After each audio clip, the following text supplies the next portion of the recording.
Chapter 14:18. Naturally, the creatures of disaster would not allow the wizards to advance to the bottom of the rift so easily. If that happened, they would lose the protection of the horde of mutated beasts and could only fight with the wizards who had the advantage of the territory. Therefore, the horde of mutated beasts came out of the rift in an even more frenzied manner, surging towards the wizard army like tide. On the ground, the densely packed mutated beasts used their flesh and blood to block the advance of the magic armor warriors. On the rock walls on both sides, mutated beasts ran and climbed as if they were flying, pouncing towards the wizards at the back of the team. At this moment, the wizards standing in the front row immediately sprinkled a dazzling fluorescent light, summoning huge activated runes and war puppets that were more than 10 meters tall. Compared to the magic armor warriors, these war puppets had solid metal bodies. They were humanoid, beast-shaped, or even magical creatures. No matter which one it was, they all had terrifying killing techniques and methods. They were like an iron wall, blocking the swarming, mutated beasts from all directions. Waving the dense sword formation around them, they killed their way into the horde of mutated beasts like a tornado. One by one, the mutated beasts jumped down from the rock walls and pounced on the tall bodies of the war puppets. Their huge fangs and sharp claws scratched the surface of the metal shells, producing ear-piercing sounds, but only leaving shallow and fine white marks. These war puppets were full of half-meter-long, abnormally sharp metal blades. They did not need to fight. They only needed to roll through the horde of mutated beasts, leaving behind a ground full of minced corpses. After all, flesh and blood could not compare to steel. However, when there were enough ants, they could kill an elephant. As more and more mutated beasts pounced on them, the enchanted metal blades on the war puppets' bodies cut through their flesh and bones again and again, gradually becoming damaged and sluggish. Finally, these metal blades began to break and bend, or were stuck in the hard bones or skulls of the mutated beasts and could not be pulled out. The war puppets that had lost their weapons were taken down by the swarming mutated beasts and quickly gathered on the spot into a black mass of flesh that constantly swelled and vibrated. The mass of flesh was made up of hundreds and thousands of mutated beasts, and below it were the war puppets that gradually lost their ability to fight. After a while, when the group of mutated beasts dispersed and rushed to the next opponent, the wreckage of the war puppets under the mass of flesh was revealed. The fall of each war puppet was accompanied by the death of thousands of mutated beasts. The whole battlefield was filled with a pungent smell of blood, and it was getting thicker and thicker to the point where it was difficult to breathe. Other than becoming a bloody battlefield for wizards and disaster creatures, the Black Ink Valley was also a battlefield of two different plane laws. The sorcerer world couldn't compare to the disaster plane in terms of size and rank. However, the Deep Ink Valley was the sorcerer's home ground, and the sorcerer world's planar laws still held a significant advantage here.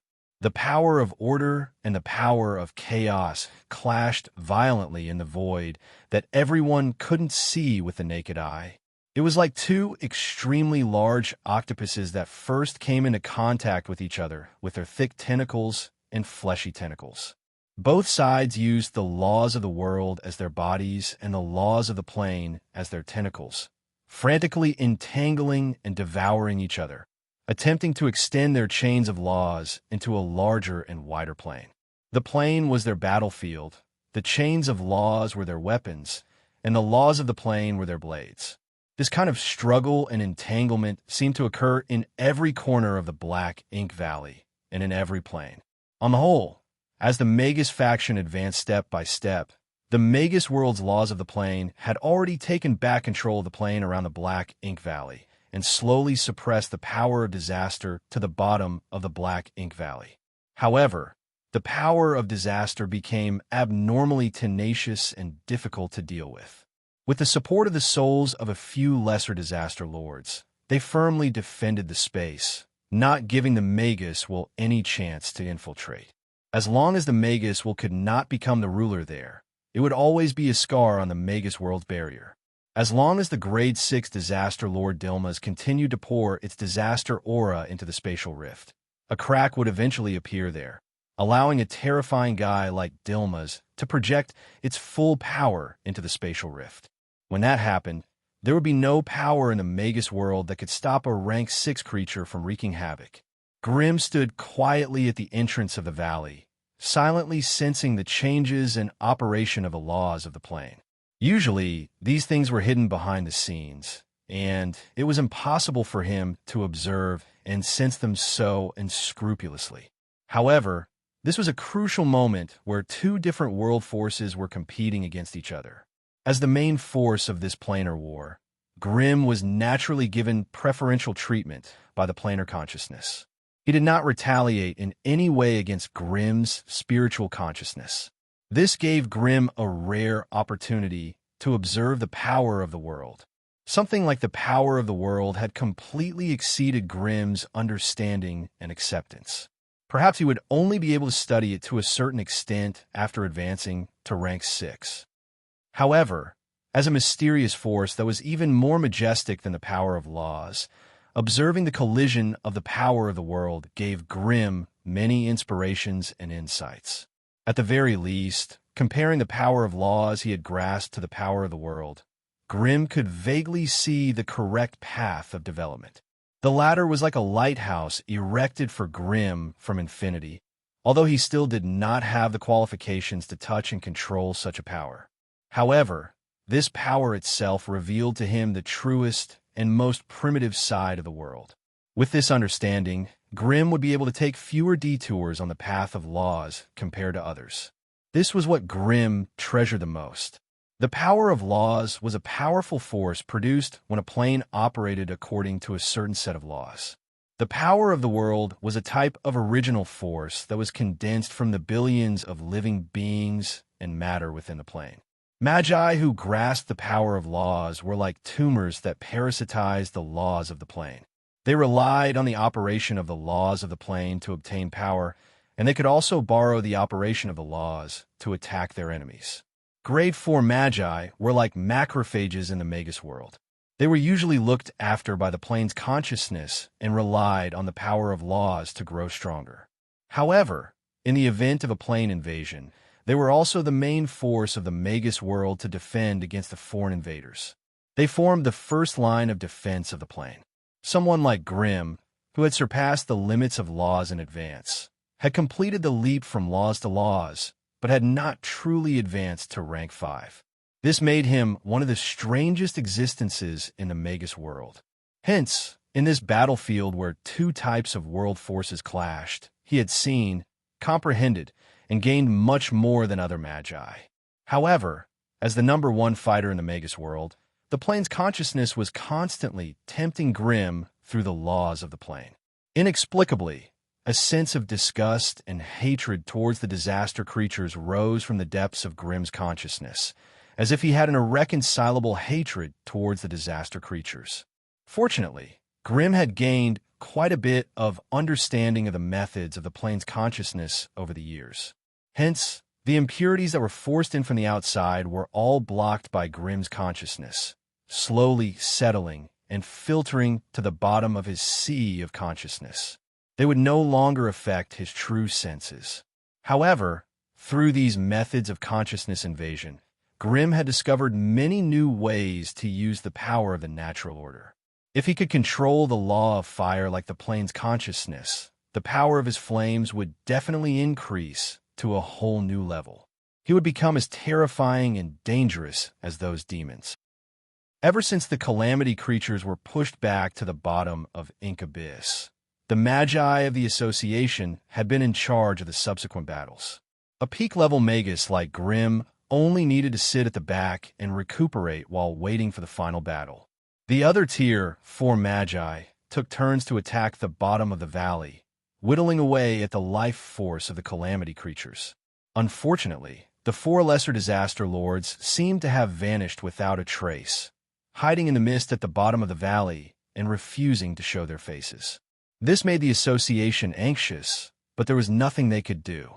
They could only increase the intensity of their attacks on the defensive line of the calamity creatures every day. The battle was still going on the slope. Every inch of land and every inch of space had been filled with tons of blood and corpses. The bottom of Abyss Valley was like a huge slaughterhouse. No one could stand still or look straight at it. The previous victory had obviously boosted the fighting spirit of the Tier 4 Magi. They were no longer afraid, nor did they retreat. Instead, their fighting spirits soared as they fought on the front lines every day, killing one extremely powerful calamity creature after another. The Tier 4 Magi from the central region were also encouraged and tempted by the battle. They could not help but join the fray and obtain many results. From their point of view, this was a display of their courage, a display of doing their best for the Magus world. It was a decision made by their own consciousness. However, Grimm, who was a bystander, could clearly see that their souls had more or less been bewitched by the plane's consciousness. However, their actions were only good for Grimm's plan, so Grimm didn't interfere with them. He only used his own power to protect the Central Magi when they charged too recklessly. At the very least, under Grimm's supervision, the few lesser disaster lords hiding in the depths of the valley did not dare to openly ambush the Central Magi. As for the Magi from other organizations, Grimm did not care about them. Chapter 1419. Perhaps the influence of the plane's consciousness had played a part in this. However, Grimm's rise was too fast, to the point that even the plane's consciousness felt uneasy. Perhaps it would not be long before the plane's consciousness began to suppress and divide him. It was precisely because he stood at a high enough level and had a broad view of the world that Grimm had a foresight that far surpassed the narrow vision of ordinary magi. However, in his eyes, the plane's consciousness had lost its mysterious and lofty status. Instead, it had become a potential enemy in the future. Therefore, while the other wizards were passionately resisting the invasion of the calamity creatures, Grimm was carefully calculating his gains and losses, which was a little out of tune with the atmosphere of the scene. The aura of disaster was retreating step by step. The power of disaster occupied the bottom of Abyss Valley, frantically gathering and struggling, trying to break through the suppression of the Magus world's consciousness. The four lesser disaster lords also began to move, slowly moving towards the front of the battlefield. An earth-shattering decisive battle was imminent. At this moment, Grimm's brows furrowed slightly. He could vaguely sense a trace of danger. Just as he patted his chest and was about to transform into a flame giant, a somewhat old and familiar figure suddenly appeared above the valley. "Don't be nervous, kid. I'm not here to fight you this time." The familiar old face, the familiar simple magus robe, the familiar pointed hat, and the familiar aura of laws.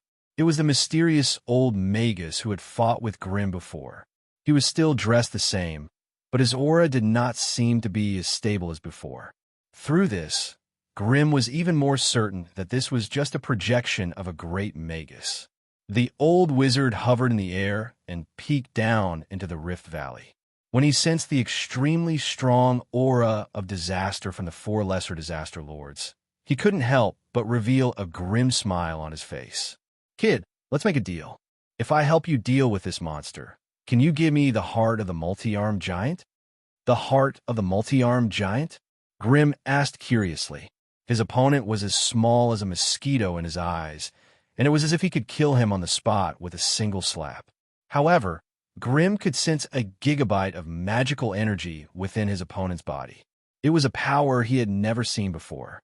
However, after the last War of Laws, the other party seemed to have expended too much mental energy, and when he swept up this magical energy that he had absorbed from who knew where, he seemed to be like a small cow pulling a cart. He became abnormally active and extremely unstable. Yes, there were a total of 4 monsters below. The multi-armed giant and the 10-headed grimace were originally level 5, while the gigantic winged naga and the sandstorm evil spirit were originally level 4. If it was outside of the plane, I'm afraid that even if all the magi of the plane gathered together, it would be difficult to kill one of them, let alone a nest of them. The old sorcerer sneered. Now that they have the guts to enter the Magus world, we can take advantage of the time when their strength is suppressed to make them stay. Chapter 1420. The battle at the bottom of the deep ink valley was still ongoing. The old wizard's words were harsh, but when he was walking around in stealth mode, he somehow informed the Silver Alliance of the battle plan. The Silver Alliance's deputy chairman, Maloney, thought about it for a long time and finally relayed the news to the Wizard Association and the Northern Witches.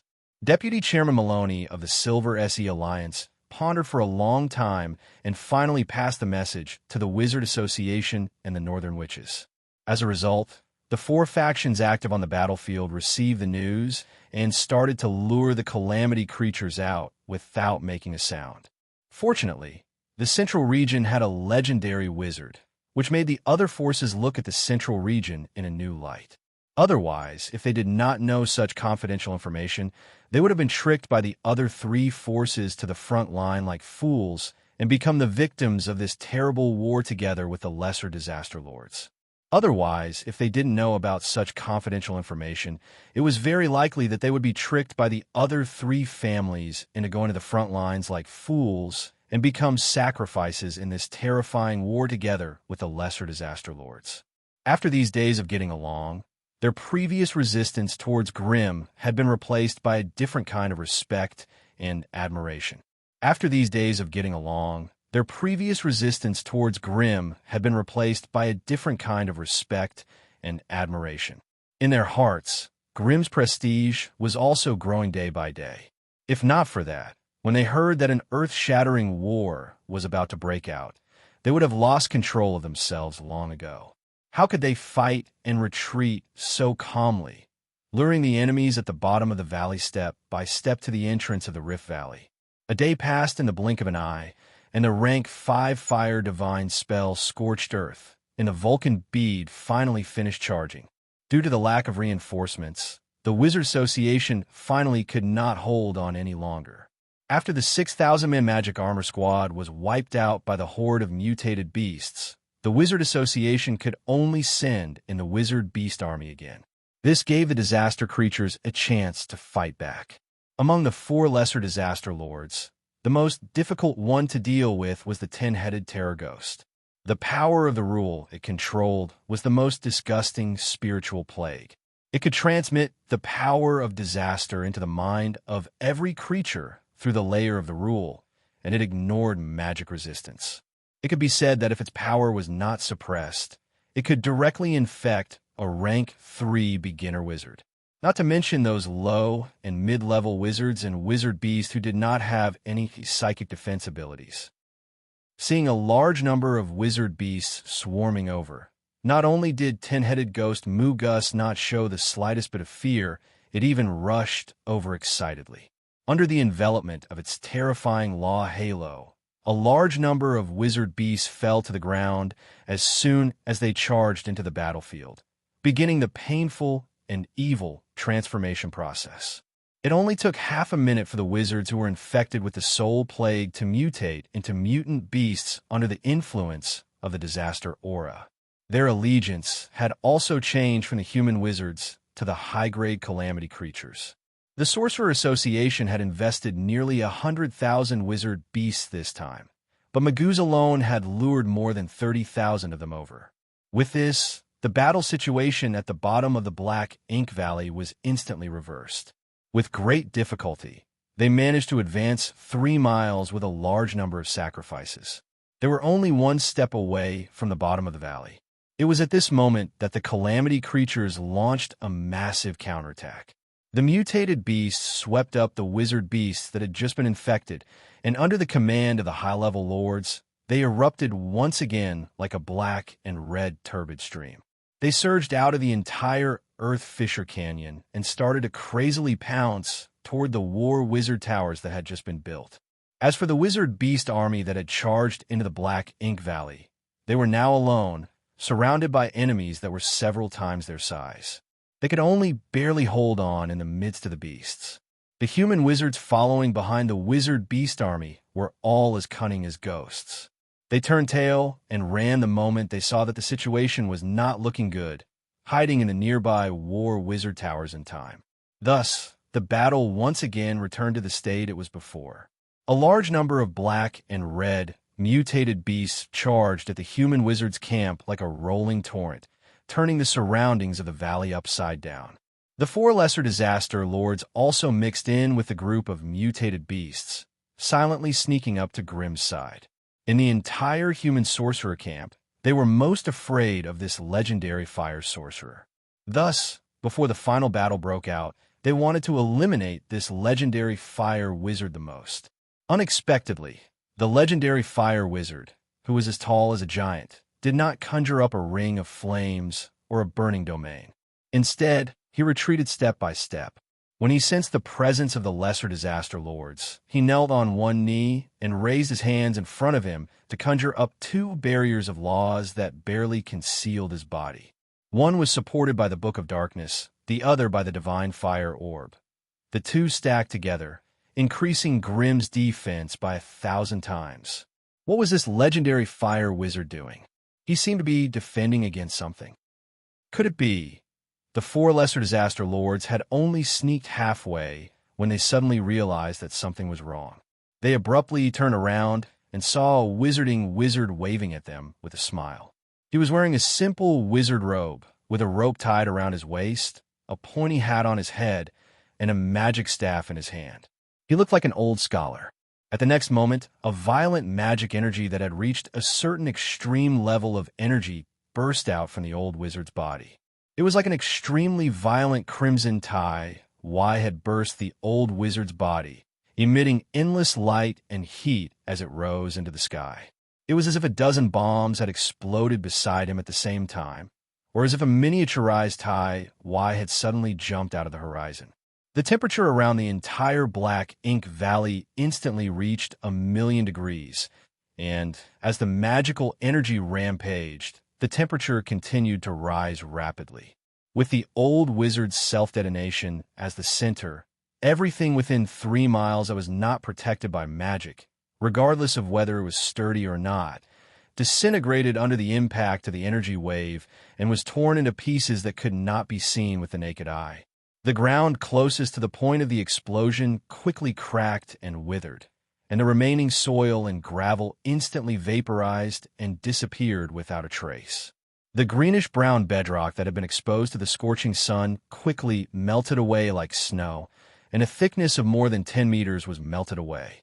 The black and red turbid flow that had filled the valley just a moment ago was directly burned to ashes by the terrifying heat in the next moment, and then scattered dozens of miles away as the violent energy shock wave swept out.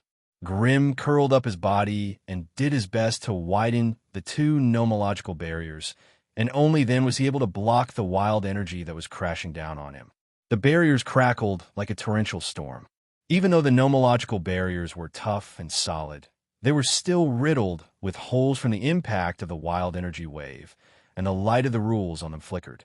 Grimm had already done his best to resist the power of the old wizard's self-detonation, and it was only with the help of the 2 grade 5 divine weapons that he had managed to survive the wild energy wave. The 4 lesser disaster lords who had been caught between Grimm and the self-detonation were instantly met with tragedy. Of the 2 grade 5 lesser disaster lords, the multi-armed giant was a suitable T-type and also had a thick and sturdy defense against Adjoa. Seeing that the situation wasn't looking good, it hurriedly covered its head with its hands and curled up its entire body, using its thick and tough back to resist the wild energy wave. Although it was extremely miserable, it had in the end managed to survive this round of attacks without any danger. It was just that after the first round of wild energy, the blood on its back had been shaved off by more than 5 fingers, and its originally tall and mighty body was instantly drenched in blood. Through the char blood, one could vaguely see the blackened internal organs inside its body. As for the other grade 5 lesser disaster lord, the 10-headed horrifying ghost, it mainly had a psionic ability, so its physical defense naturally couldn't compare to that of the multi-armed giant, which had taken the T-type route. Thus, the damage that this round of wild energy wave had done to it was extremely terrifying. The terrifyingly high temperature, the terrifying energy shock wave, the terrifying energy radiation. Any one of them was enough to peel off a layer of its pee, and together, they were enough to rip off Maguza's K. If the two Grade 5 creatures were already in such a state, the other two Grade 4 Lesser Disaster Lords were even more miserable. If it wasn't for the fact that their T-types were so terrifyingly strong, the old wizard's self-detonation would have been enough to kill them. The terrifyingly high temperature burned their bodies red, and the terrifying energy shock wave sent their scales and hair flying. The terrifying energy radiation caused their skin to rapidly corrode and fester, and huge spots of black blood covered in pustules appeared. Their eyeballs swelled and burst from the high temperature, and the hair and scales on the surface of their bodies fell off in large chunks. The exposed skin was so festering that it was impossible to look at it directly. The two of them rolled wildly on the ground in pain. When their nectar-covered wounds and crimson blood touched the similarly red lava ground, there was a terrifying sizzling sound, as if they were being roasted. Even the 7 war wizard towers, which had been too close to the explosion point, melted like baked cakes in the terrifying wild energy wave, let alone these unconcealed disaster creatures. Naturally, the wizards inside were not spared either.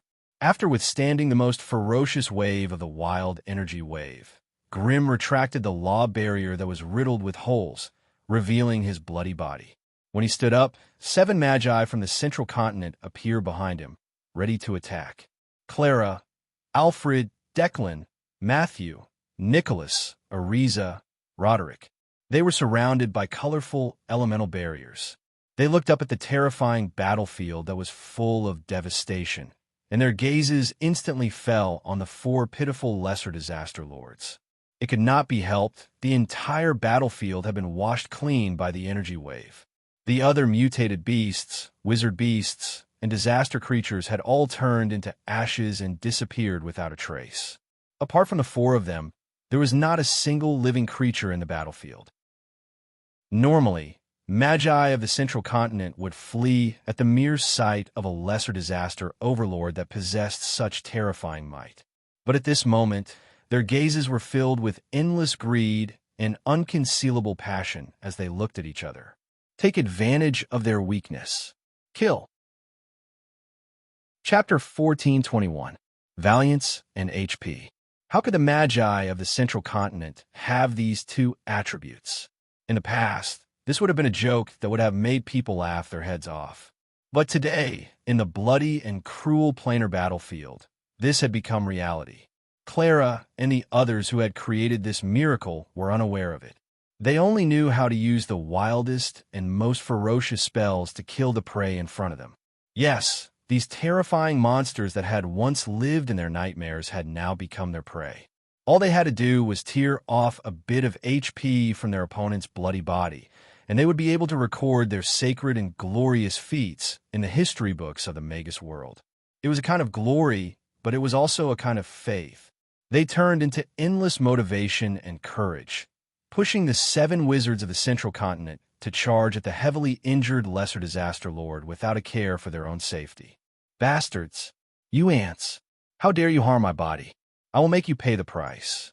While roaring, thick black smoke drifted out of the 10-headed terrifying ghost Moo-Gus body that was like soft mud. Inside the smoke, there were innumerable terrifying ghost faces coiled around it. Under its command, the ghostly faces shrieked as they broke free from the black smoke and rushed toward the human wizards around them. Mother of Light, Flame Protection, Grimm, who looked like an ancient fire giant, roared and waved his hand to scatter a halo of light. These halos fell on the human magi and immediately turned into dark red flame halos, perfectly covering their bodies. As soon as the ghostly faces came into contact with a ring of flames, they exploded and turned into a ball of fire. They howled miserably and desperately dodged, but obviously could not escape the entanglement of the flames. Soon, the flames burned the resentment cores in their tanks, and the scary faces turned into ashes and disappeared without a trace. These faces were formed from the power of laws in the 10-headed ghoul's tank. They could ignore defense and infect any living tank, and could even devour the opponent's HP. With such terrifying power, even in the outer space, it would be a great weapon against plane creatures. However, it was a pity that even a Tier 5 creature like Grimm could not forcibly infect these Tier 4 human sorcerers with Grimm's Law Flames. Clara and the others, who were immune to Magoo's rule attack, had already cast a series of spells on it. Dark Seal, Infrasound Explosion, Water Dragon Assault, The Wrath of Nature. Under everyone's cover, Dilcland charged forward with lights swirling around his body and fought the enraged, tin-headed horrifying ghost to the death.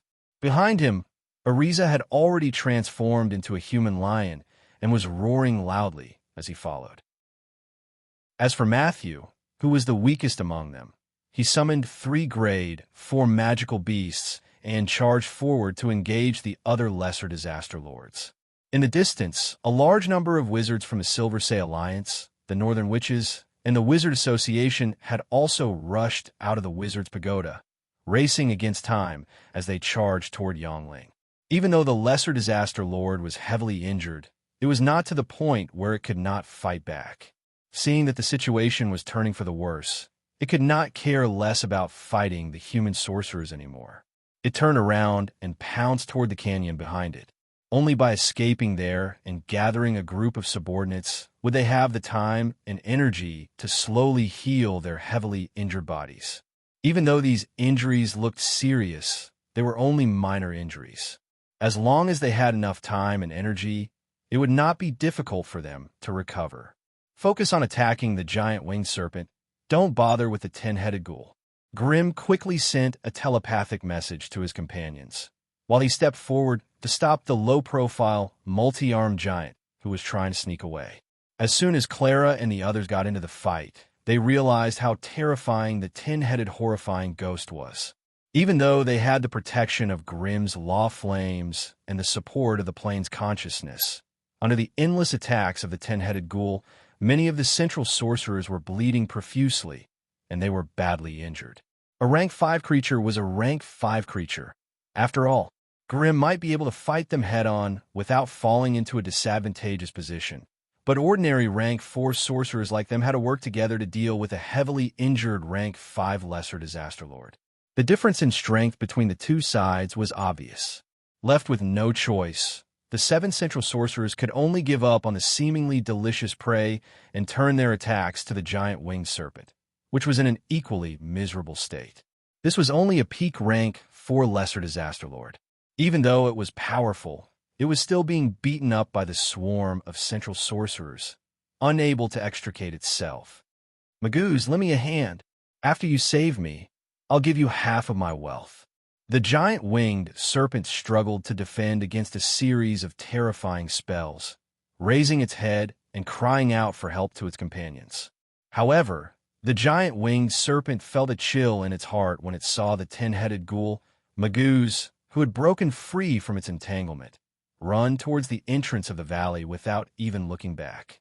There, the silhouettes of 3 human sorcerers descended at high speed, obviously trying to cut off the path of retreat of the J Lesser Disaster Lord. Friendship and trust had never existed between creatures of disaster. They were merely subordinates of the rank 6 Lesser Disaster Lord, and there were all sorts of infighting and scheming between them. The situation was dire, so everyone had to look out for themselves. No one would risk their lives for someone else. Hence, the 4 lesser disaster lords were instantly split into 4 groups and were intercepted by the J Great Organization. Grimm stopped the multi-armed giant by himself, while Clara and the other 6 central sorcerers worked together to stop the giant winged serpent. The 10-headed ghoul was stopped by 3 powerful beings from the association at the entrance of the valley. The only remaining evil sand spirit was snatched by the northern sorcerers, who surrounded it in advance. In comparison, the Silver Alliance, which only had puppeteers, had short legs. They could not react in time and did not even manage to capture a single lesser disaster lord. Seeing the J Great Organization besieging their prey without a care for their own safety, Maloney, the vice chairman of the Silver Alliance, flew into a rage. He almost couldn't help himself from snatching the prey from the central sorcerers. However, when he saw Grimm's massive body and recalled the terrifying rank 5 Divine Fire spell, Maloney's anger dissipated inexplicably. All that was left was a series of coughs and sighs. Right now, he could only hope that the central sorcerers would not be able to take down the pinnacle rank 4 giant winged serpent.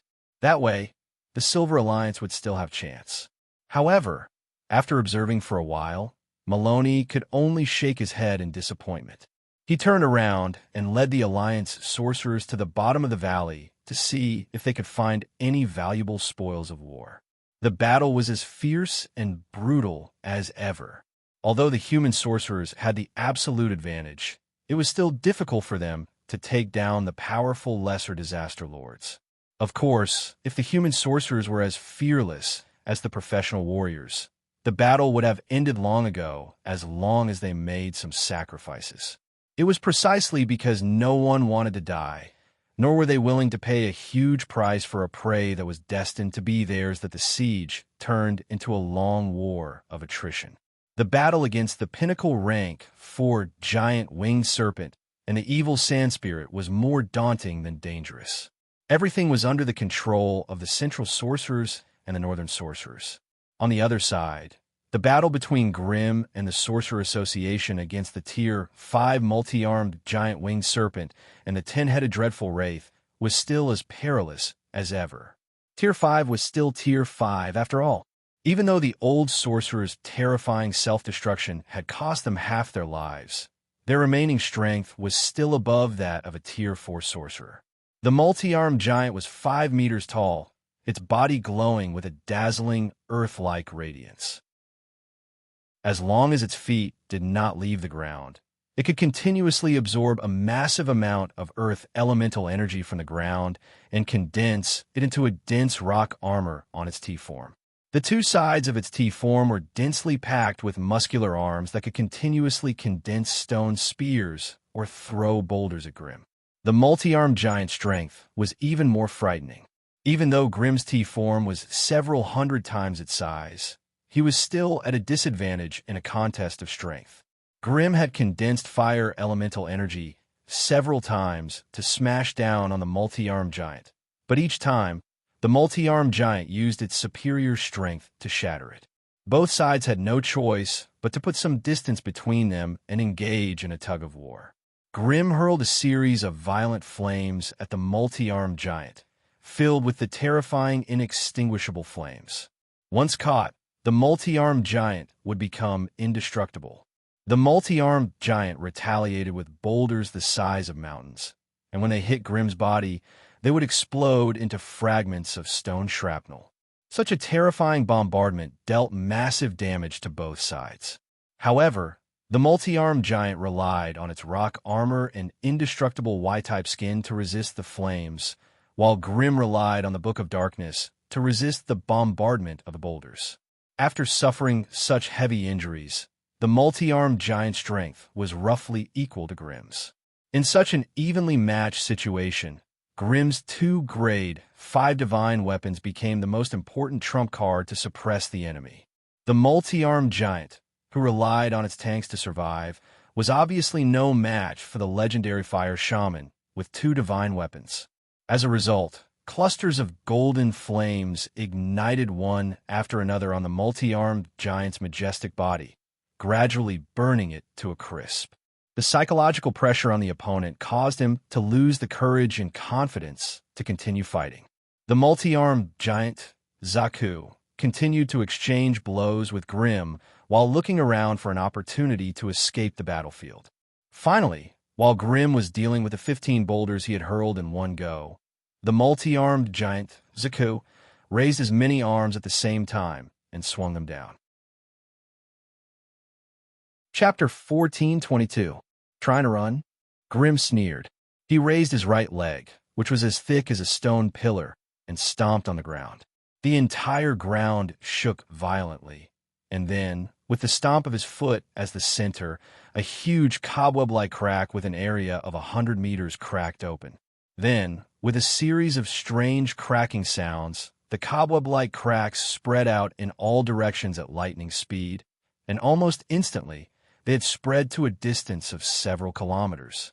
The ground shook and undulated like a rag that had been rubbed, and a terrifyingly deep trench that was several kilometers long was formed. Underneath the ground, there was an even louder roar, as if a huge dragon was struggling and roaring, causing the entire ground to bulge and shatter. The violent and ferocious underground fire was drawn out by Grimm's law of fire. It quickly surged through the cracks. The steaming heat waves and terrifying streams of flames instantly turned the battlefield into a lava hell that no living creature could step into. "Come out!" Grimm roared, and the law of fire crazily surged into the ground, instantly igniting the lava. At the center of the battlefield, a piece of land with a circumference of 100 meters suddenly burst open. Thousands of tons of broken bedrock, mixed with the scorching hot lava, turned into pillars of fire that flew into the sky. The multi-armed giant Zuko, who had just burrowed into the ground, didn't even have time to escape from the battlefield before he was blasted into the air by an abnormally thick stream of lava. "You forced me to do this." The multi-armed giant Zaku was also extremely furious. He crazily waved and slapped his arms, stirring up waves of energy that swept towards Grimm like a tide. His heavy body suddenly sank, smashing the lava that was blowing on his body, and quickly falling to the ground. Under the control of the law of Earth, a 3-meter thick stone pillar rose from the ground, rumbling as it extended towards Zaku's feet. As long as its thick legs touched the stone pillars, it would continue to absorb a large amount of earth element from the earth, thus maintaining its combat needs. With the help of the AI chip, Grimm had long since seen through it. He roared and grabbed at the air. Large amounts of boiling lava gathered together, forming a lava hand that swept across the horizon with a whoosh. The stone pillar and the giant leg, which were just a hair's breadth away from touching each other, separated with a bang. The stone pillar crumbled, and the multi-armed giant Zaku flew up into the sky like a little bird. "Bastard, you're courting death." The multi-armed giant Zaku had lost a small part of his body due to his previous self-explosion. Now, Grimm had sent it flying into the sky with his flame power, cutting off its direct connection with the earth. Zaku had become even more berserk. In fact, the so-called multi-armed giant was a variant of the legendary sinful 100-armed giant. Therefore, just like the legendary Cinemanes, it had a mighty divine power and a terrifyingly powerful rule of Earth. Their most basic power was petrification. However, there were no signs of third eye on the brown forehead of the multi-armed giant, so it was unknown whether it possessed the law of petrification. This was also the only reason why Grimm did not dare to fight it in close combat. However, what he feared had come true. The multi-armed giant, Zaku, had gone berserk to the extreme. The thick and sturdy arms on both sides of his body exploded with a loud bang sound. Only 5 pairs of arms were left at last. The thickest right hand suddenly slashed at its forehead with its fingers like a knife. The flesh there ruptured, and a bloody gap opened up. Then a strange giant vertical eye squeezed out from within. The surface of the strange vertical eye was smooth and translucent, like an oval-shaped green jade. However, when the eyelid opened and closed, a strange power that could numb one's body was emitted. The power was so great that it was terrifying. "This is the power of petrification that you forced me to use. Go to hell." It seemed that using this power would cause serious damage to Zaku. However, at this moment, in order to break free from the legendary fire wizard Grimm's imprisonment, he had no choice but to use his greatest power.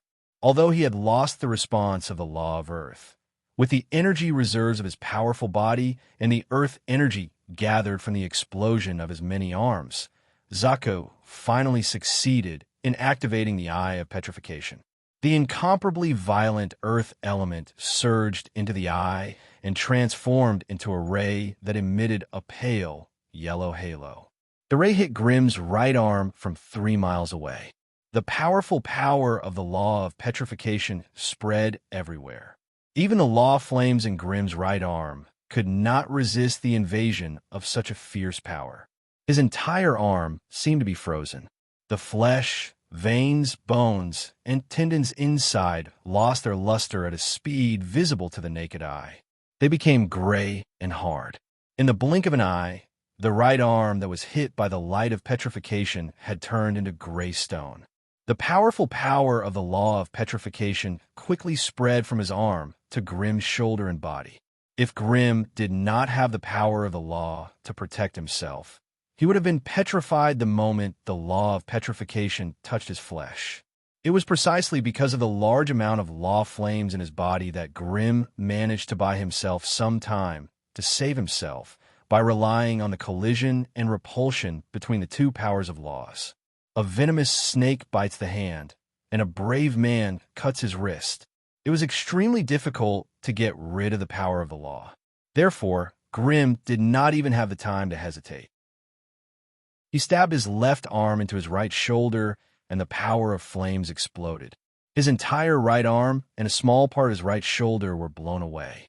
Although such a large body was mostly a projection of witchcraft energy, every strand of energy and every piece of flesh still maintained the closest connection with Grimm's consciousness.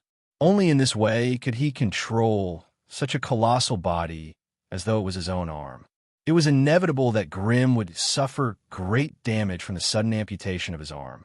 However, at this critical moment, he did not have the chance to cry. In such a terrifying high-level battlefield, a moment of absent-mindedness could lead to his death. Grimm endured the pain and forced most of the power of the law of fire into his eyes. The next second, two extremely condensed and pure golden rays shot out from his eyes. They streaked across the vast sky and slashed the body of the multi-armed giant Jagu. The power of fire had unparalleled penetrative power, and the golden rays of the law of fire had even more shocking cutting power. Wherever the golden rays passed, the remaining arms of the multi-armed giant that could not dodge in time were severed.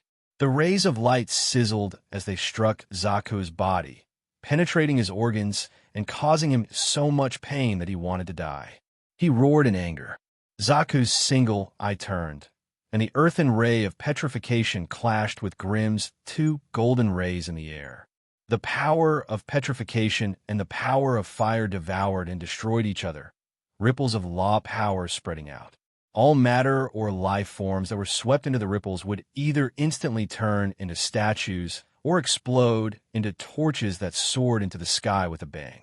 No matter which one it was, it meant that their lifespans had reached the end of their lives, and there was absolutely no chance of survival. The shockwaves from the battle between Grimm and the multi-armed giant covered a large area, and even those caught in the middle of the battle fled in panic. With their strength, if they were caught in the shockwaves of this law power, they would not have any chance of survival. Therefore, when the high-dimensional life forms fought, the shockwaves and stray bullets that spilled out were also very fatal. Moreover, the law power of the high-dimensional beings was formless and intangible, and could not be tracked or locked onto by the naked eye. There was no way to dodge. Moreover, the range of the high-dimensional beings' attacks was extremely wide, and most of them exceeded the limits of the vision or perception of ordinary beings. Hence, ordinary beings had no chance of participating in a high-dimensional battle. Even watching from the sidelines would put their lives at risk. Perhaps this was a huge boundary between humans and gods. According to the classification of power in the world of gods, rank 5 was the standard of a true god. Although the peak of rank 4 was extraordinary, it was still within the limits of humans. Since the start of the battle, Zaku had not dared to engage in close combat with Grimm. One of the main reasons was that he was afraid of the terrifying rank 5 divine fire spell, Scorched Earth. Grimm had used this rank 5 divine fire spell to annihilate a lesser Lord of Calamity that was stronger than him. Hence, before confirming whether Grimm could still use Scorched Earth, Zaku had made up his mind to not get within 300 meters of Grimm. This was also the shortest distance he had the confidence to avoid Grimm's attack. But now, Grimm did not use a rank 5 divine fire spell, and only relied on the powerful law of fire to force Zaku into a dead end. The golden rays and petrifying rays clashed in midair. Zaku, who was suspended in the air and unable to absorb the earth elemental energy, was undoubtedly at a disadvantage. Hence, the point where the two rays intersected quickly moved toward Zaku. This caused Zaku to break out in cold sweat. Up until now, there were already dozens of golden flames burning quietly on his body. In this battle, he did not have the time or energy to use the law of earth to annihilate them one by one. If Grimm's golden rays extended to his body, even he would not be able to suppress the inextinguishable flames and would be burnt to ashes. Zaku's once densely packed arms were now only left with three, two on the left and one on the right. He suddenly beat his chest with his arms, activating the last bit of petrifying energy in his body to force the golden rays away. He then hurriedly sank his body, wanting to dive back into the ground. Grimm was extremely ruthless, even though he had only one arm left. He stimulated the divine fire bead in his body to the extreme. He opened his mouth wide, and a dreadful transparent flame gushed out from his mouth. It then hit Zaku's head squarely. Zaku's head was struck by Grimm's attack.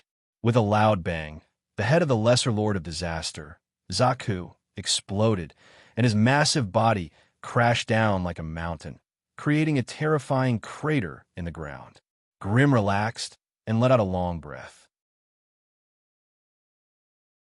Chapter 14:23. Accidents were bound to happen in the planar battlefield. As they had hoped, the four lesser calamity lords had all been killed. The Magi had also paid a heavy price, with one person each from the central region and one from the association dying. The one from the central region was Ariza, killed by the giant winged serpent's final counterattack. On the other hand, the one from the association was Shribber, the slightly famous Grade 4 Fire Magus. Although the death of a Tier 4 sorcerer was unexpected, it was still within reason. After all, the Calamity Lords were powerful creatures that ran amok in the multiverse. Their combat power was enough to crush human magi of the same rank in all aspects. Moreover, 3 of the 5 lesser Calamity Lords that had invaded the Deep Ink Valley were Grade 5 creatures.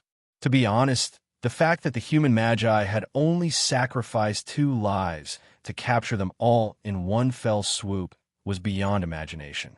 It had to be known that if fellows like Five Face, Magoo's, and Zago had invaded an ordinary material plane, the enemy might not have been able to kill them even with the full power of the plane.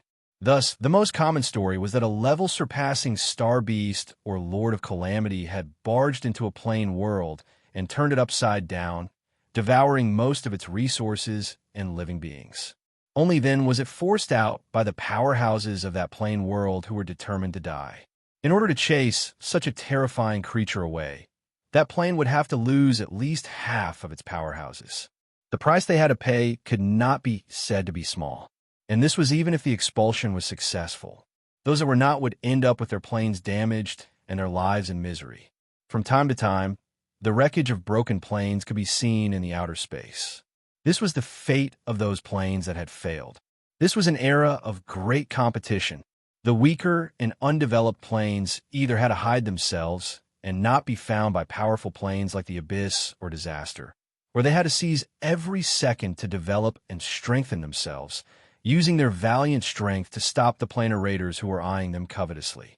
And the only way they could grow was by conquering other planes and worlds, plundering resources, abducting populations, plundering knowledge, and extracting souls. It was only through such a method that they could develop and strengthen by leaps and bounds, rapidly growing past their infancy and thus carving out a place of their own amongst the champions of the multiverse. In the entire multiverse, there were only a few in the first tier: Calamity, Abyss, Titan.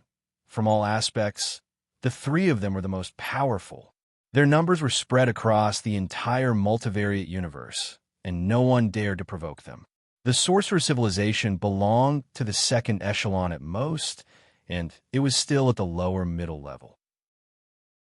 Within this echelon were the world of gods, the elemental plane, the Demon Eye Empire, the Dragon Kingdom, the Elven Empire, the Soul Realm, the Shadow Realm. In terms of strength, the elemental planes could be ranked in the top echelon, on par with the Calamities and Titans. However, The elemental lords and lords were too undisciplined and free, and didn't have any desire to expand or conquer. Thus, many existences defined elemental creatures as harmless creatures. As long as you didn't provoke them, they would never be willing to step out of the elements realm to do the hard work of expanding their territory. The arcane kingdom was originally qualified to squeeze into the second echelon, but it was a pity that it couldn't resist the strong invasion of many enemies. The plane fell, and the remnants of its members were scattered in the star sea. After the second echelon, there were the so-called third-rate forces. Such organizations and forces were simply too many in the multivariate universe. Even the Great Alliance of Liches, which Grimm had dealt with before, was such a third-rate force. Although there were several powerful and terrifying Lich Kings in it, the number of members was too small, which was the fundamental reason why they couldn't develop and grow. Similarly, there were star beasts. There were hundreds of millions of star beasts, and their numbers were astonishing. They were spread throughout the endless star sea, and they were constantly attacking and killing each other. They were powerful creatures that acted on instinct. Although their strength was amazing, they didn't have the corresponding high intelligence. They were like omnipresent scavengers in the multivariate universe, wandering in the depths of the star sea and feeding on the creatures of the plains. Although there were many of them, they were never able to form a commendable force. Therefore, although the star beasts were powerful, they couldn't enter the ranking of the intelligent races. Only by understanding the strength of the disaster creatures could one truly understand the value of the victory in the deep Ink Valley.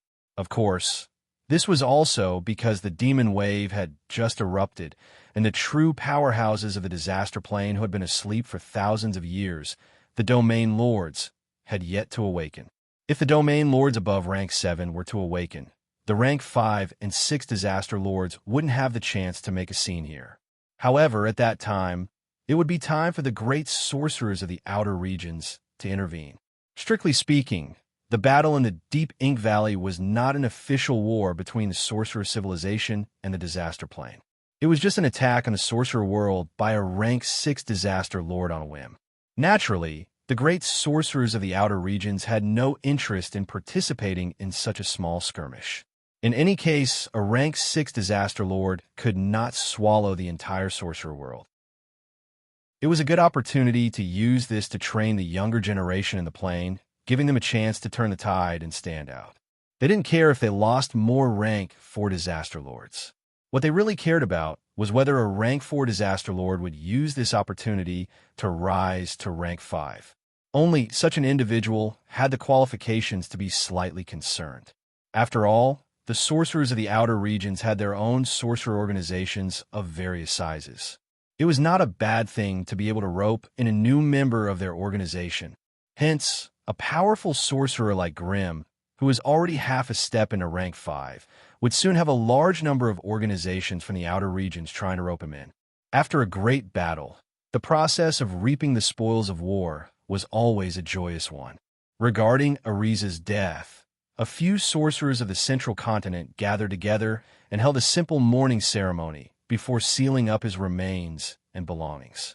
When they returned to the central continent in the future, these things would be returned to Ariza's clansmen untouched.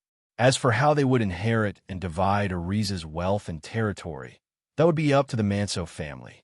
As the ruler of the central continent, Grimm had no choice but to express his gratitude. On account of Ariza's accidental death for the sake of the central continent, he gave the Manso family 100 years of protection. Within these 100 years, the Manso family would still enjoy the treatment of a rank 4 faction and receive the protection of the Crimson family. They would not be attacked by any other sorcerer family. After 100 years, if the Manso family was lucky enough to have a rank 4 sorcerer, they would naturally be able to continue ruling over their vast territory. However, if they still did not have a rank 4 sorcerer, they would be reduced to an ordinary rank 3 faction. At that time, the huge territory of the Manso family would become a fat piece of meat that the surrounding sorcerer families would salivate over. This sort of survival of the fittest was in line with the development of the central continent, so Grimm would not interfere. After dealing with Ariza's matter, the next step was to divide the spoils of war. In this battle, the Central Continent and Grimm had obtained a rank 5 multi-armed giant and a rank 4 giant winged serpent. Grimm had taken down the multi-armed giant by himself, so all the spoils of war belonged to him alone. The giant winged serpent would be split among the remaining 6 sorcerers. However, as the number 1 sorcerer of the Central Continent, Grimm naturally had the right to choose one of the spoils of war. This could be considered a form of tribute and filial piety from Clara and the others. With the remains of 2 rank 5 lesser lords of disaster already in his bag, Grimm was already full of food and did not need to be too harsh on Clara and the others. Hence, after Grimm symbolically took away most of the blood of the giant winged serpent, he gave Clara and the others the right to divide it. Grimm had only asked for this bit of blood from Mary. The 6 rank 4 sorcerers of the Central Continent immediately hid in a corner excitedly, arguing with each other until their faces turned red. It took them a full 10 hours to completely divide the giant winged serpent. Declan, who had put in the most effort, naturally got the lion's share. He obtained most of the giant winged serpent skeleton and several 100 kilograms of flesh. Clara and Alfred, on the other hand, worked together to obtain the terrifying pair of wings and a small amount of flesh. As for how they would divide it, that was up to them. Matthew obtained the remnant soul of the giant winged serpent. With this offering, it would not be a problem for him to sign another rank 4 creature from another world. Nicholas, on the other hand, obtained the dragon crystal. Looking at his beaming face, it seemed that the thing was really useful to him. Roderick, on the other hand, had obtained the scales of the giant winged serpent dragon and a pair of front claws. These were top-grade materials that were hard to find in the world to forge some powerful magic tools. If Clara and the others ate to their heart's content, then Grimm's trip could be said to be a fruitful one. The Type 5 multi-headed Hydra lizard had given him 4 top-tier elemental crystals and a Type 5 poison law crystal. Among them, the Tier 5 law crystal had already been devoured by Remy, who was inside the Book of Darkness. It could be predicted that once it completely digested this treasure, the plague poison spirit Remy would definitely become a super-grade artifact spirit. At that time, it would be qualified to truly wield this rank 5 divine artifact. Grimm had used the level 5 fire divine spell, Scorched Earth, when he had killed Penna. The power of the spell was too great, and the quality of the loot was greatly reduced. As for the Tier 5 multi-armed giant, Zaku had been killed instantly by Grimm's all-out attack. Hence, with its body intact, it had provided Grimm with even more treasures and materials. Chapter 1424. Multi-armed Giant's Heart. Peak Tier 5 material, powerful vitality. Immersed in the law of Earth. Can be used as a life extension ritual material. Can also be used to create Tier 5 Earth-type enchanted items. Multi-armed Giant's Eye. Peak Tier 5 material, crystallization of the law of Earth. Able to transform any magical energy into petrifying energy and immerse it in the law of Earth. Multi-armed Giant's Headless Body. Peak Tier 5 bloodline power, abundant source energy of Earth. Can be extracted to refine high-grade bloodline potions. Can be transformed into high-grade undead. Can be used to create top-grade corpse puppets. Can be used as a top-grade sacrificial material. Killing a lesser disaster lord was enough to instantly turn a Tier 4 magus into one of the wealthiest people in the otherworld. This was a Tier 5 creature. Just a little bit of its blood, flesh, or tendon would be a top-grade Tier 5 material. In the sorcerer world, Tier 5 materials could be counted on one's fingers. They were practically priceless. Even if they appeared occasionally, they would sell for tens of thousands of mana crystals per gram. And now, there was a 5-meter-tall, 7-ton monster here. It was a top-notch material that was far more valuable and coveted than a magic crystal mountain. If Grimm was willing to sell it, this Zaku's remains would be enough to buy 2 or 3 complete territories in the Central Continent. After all, with these materials, a certain Tier 4 sorcerer could very well become a Tier 5 great sorcerer. Although the central continent was rich in resources, they could not provide any help to high-grade magi. Hence, if Grimm really dared to sell it, the three sorcerer organizations present would most likely fight over it. After all, territory, resources, and population could be accumulated slowly, but a Tier 5 Great Magus was something that could only be found by chance. Which was more important between the two? It was something that anyone could easily judge. Meanwhile, the Sorcerer Association had also obtained a 10-headed terror ghost. It was also a Tier 5 Great Magus, but its quality was obviously inferior to the multi-armed giant in Grimm's hands. Even so, the Sorcerer Association should be able to produce a Tier 5 Great Magus. The only unknown was whether the Sorcerer Association would choose Anri or Gloria. Both were super powerhouses with decent strength. With this bit of help, reaching Tier 5 shouldn't be a problem. In addition, the Northern, which had also obtained a peak Tier 4 Evil Sand Spirit.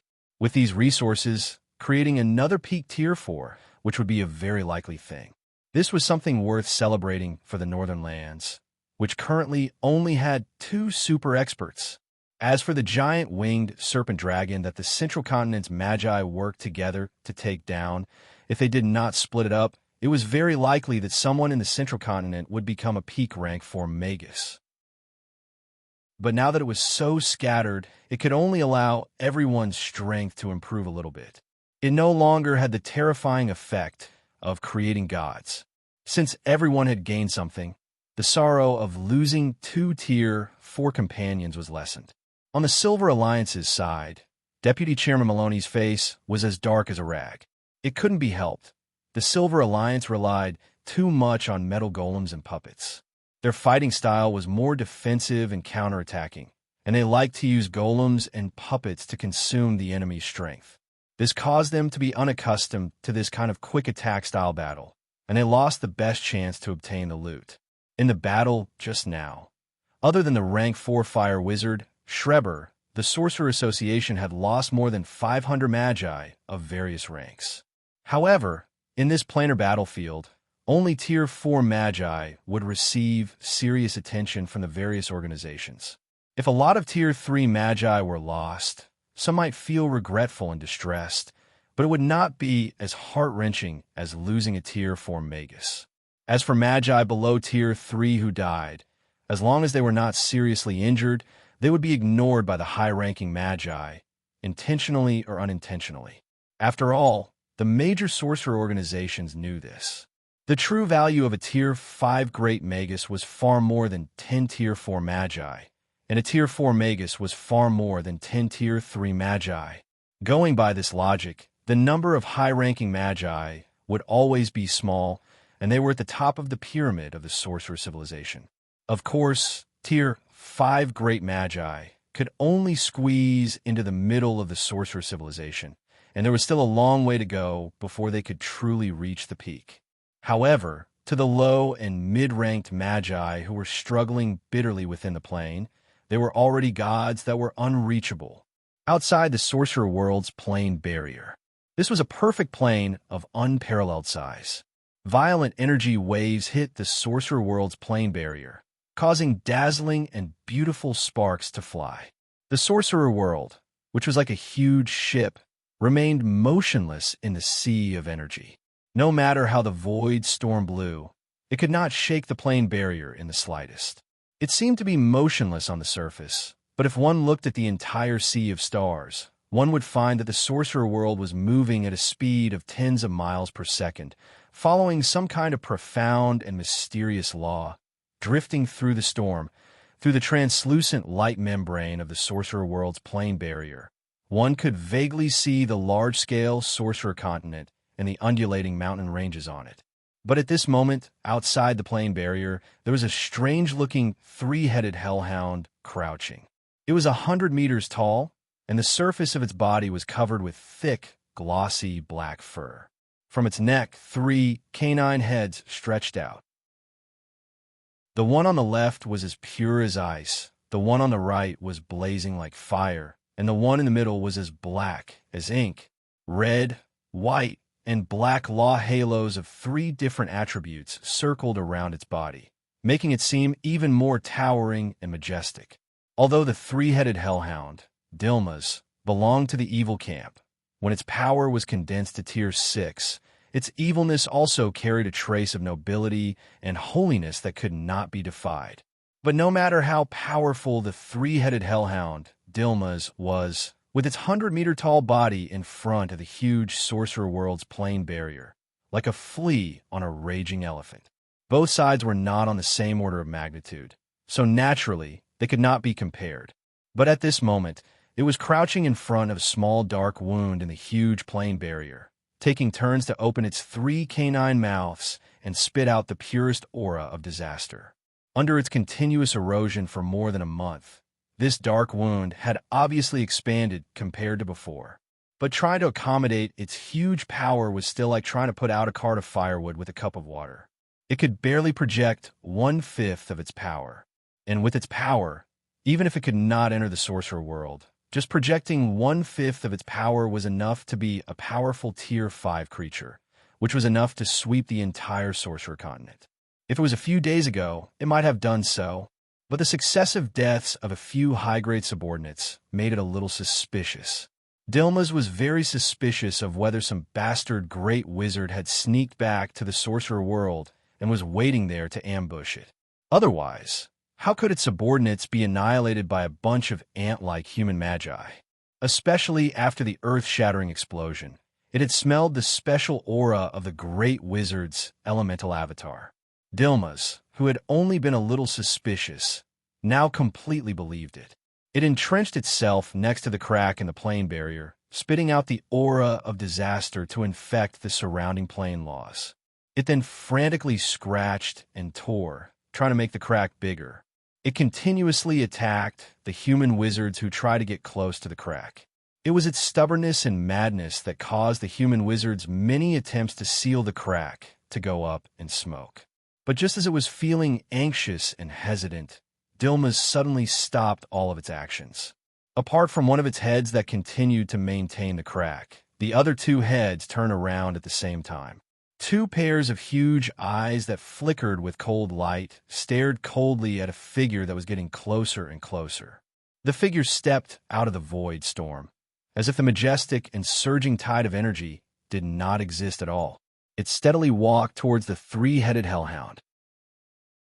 Looking at the 10-meter-tall flame humanoid, looking at the unusually docile flames lingering around it, and sensing the huge flame power in the other party's body, the 3-headed hellhound Dilma's heart suddenly tightened, and it coldly squeezed out a name from between its teeth.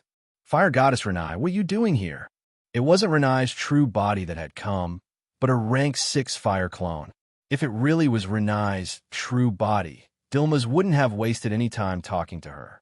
He would have definitely slipped away the moment he sensed her aura. The tall man strolled until he was 10,000 meters away from Dilma's, stopping to focus. The golden flames in his eyes were extremely eye-catching. Leave this place, Dilma's. If you leave, I'll pretend I didn't see you. Otherwise, Renai's clone's words were so resolute that Dilma's was obviously displeased. Renai, this is the Magus world, not your vassal country. Since when did you have the right to give orders here? What? You're a rank 7 fire goddess, and yet you're selling your life to the Magi? A fierce expression appeared on Dilma's pitch-black main head. His body bent down slightly, his throat trembling as he let out a low, threatening howl. I'm here to take back my item. That damned wizard stole my treasure, Renai's clone said fiercely. I have to punish him today. Leave, I need this crack. Dilma's froze for a moment, then nodded silently. No wonder I smelled the scent of your fire magic in the plane. It turns out that your artifact was taken away by a wizard. Ha, Renai, since we're both here to make trouble for the wizards, why don't we? However, before Dilma's could finish, Renai's clone stomped her foot, and a sea of flames rose around her. Shut up, she shouted angrily. We gods will never associate ourselves with creatures of disaster like you. Get out of here, or we'll fight. Chapter 1425. Without a doubt, Diarma's retreated gloomily. If the enemy before him was just a clone of Renai, he wouldn't have hesitated to fight it out. Even tearing off a few pieces of flesh would be a considerable victory. But he didn't dare. His senses were sharp. It could sense that the Class 7 fire goddess Renai had been paying attention to the clone all this time. If he didn't know what was good for him, the goddess of fire would probably descend upon this place with the help of her clone. Dilma's was only at level 6, and if he really ran into the level 7 goddess of fire, he was destined to die here. Hence, he could only swallow his anger and retreat in the face of the overbearing level 6 Renai's clone. Having chased Dilma's away, Renai's clone slowly approached the rift in the plane's barrier. With a sudden roar, she plunged her hands into the rift and tore it apart. Raging divine power of fire and the unstoppable force of plane healing clashed, causing dense spatial ripples to appear on the smooth and flat plane's barrier. A ferocious tide of mana rolled in from the distance, surging into the plane through the rift that was growing larger and larger. It gathered into a terrifying energy storm in Black Ink Valley. As the goddess of fire, Renai was a powerful god with a fiery temperament, unyielding and tyrannical. In her eyes, there was no room for negotiation with her enemy. A single word of disagreement would result in a direct confrontation. As a goddess of fire with level 7 strength, she certainly had the capital and strength to ignore any opponent. At the very least, in the tens of thousands of years since she'd ascended to godhood, she'd fought her way from a lesser god, level 5, to a greater god, level 7. Although she was still far from becoming a lord god, level 9, her fiery temperament had completely solidified into a part of her divine power. That was why she couldn't hold back her rage when she sensed the familiar undulations of flames on the other side of the rift. She tore at the rift with all her might, trying to force her way in. The entire Black Ink Valley was immediately turned upside down by her reckless actions. Unknowingly, the entire Black Ink Valley had already become a doomsday ruin. Blood-colored fire clouds rolled in the sky, blocking the scorching sun and causing the entire world to be enveloped in a dark red halo. An unknown energy tide rushed out of the Black Ink Valley and slowly revolved around the valley, condensing into a huge storm vortex. The earth split open, revealing the huge crack that was branded on the plane barrier deep underground. At this moment, there was a huge flaming humanoid climbing out with great effort. Its size might not be too huge, but the power it contained was clearly beyond the limits of what the sorcerer world could bear. Therefore, the powerful plane healing force surged from all directions, squeezing the torn plane crack, trying to mend it again. The huge, flaming figure stuck in the crack raised its head and let out a deafening roar as it struggled to tear at the edge of the crack, trying its best to enter the sorcerer world. The congealed, flaming hands and the uneven plane crack continuously clashed. At the point where the two forces clashed, there were dense space fragments collapsing from the crack. As for the two flaming hands, they treated the space fragments with shocking, cutting power, as if they were nothing. Resplendent flame, divine power flowed on them, blocking all external forces from harming them. Crack! There was another explosion. The plane crack was torn even wider, and a head of the flaming figure crawled in. Then, it took a deep breath and slowly opened its mouth to spit out a strange, colorless, and transparent flame. Whoosh! The flaming humanoid only exhaled a breath, but a terrifying stream of flames that stretched for hundreds of miles appeared in the plane for no reason. Wherever the colorless and transparent stream of flames passed, everything would burn. Plants, animals, trees, rivers, soil, rocks, and even the air started to burn ferociously. The entire world immediately became a burning sea. In the midst of such terrifying flames, all of the mid- and low-level sorcerers, wizard beasts, and puppets hid in the wizard's pagoda, not daring to step out of the elemental barrier. Those who escaped a little too late would immediately explode when they came into contact with the colorless and transparent flames. They screamed in pain and were burned into charcoal, then turned into flying ashes. This was the case for the wizard beasts, and even the puppets made of magical alloys were the same.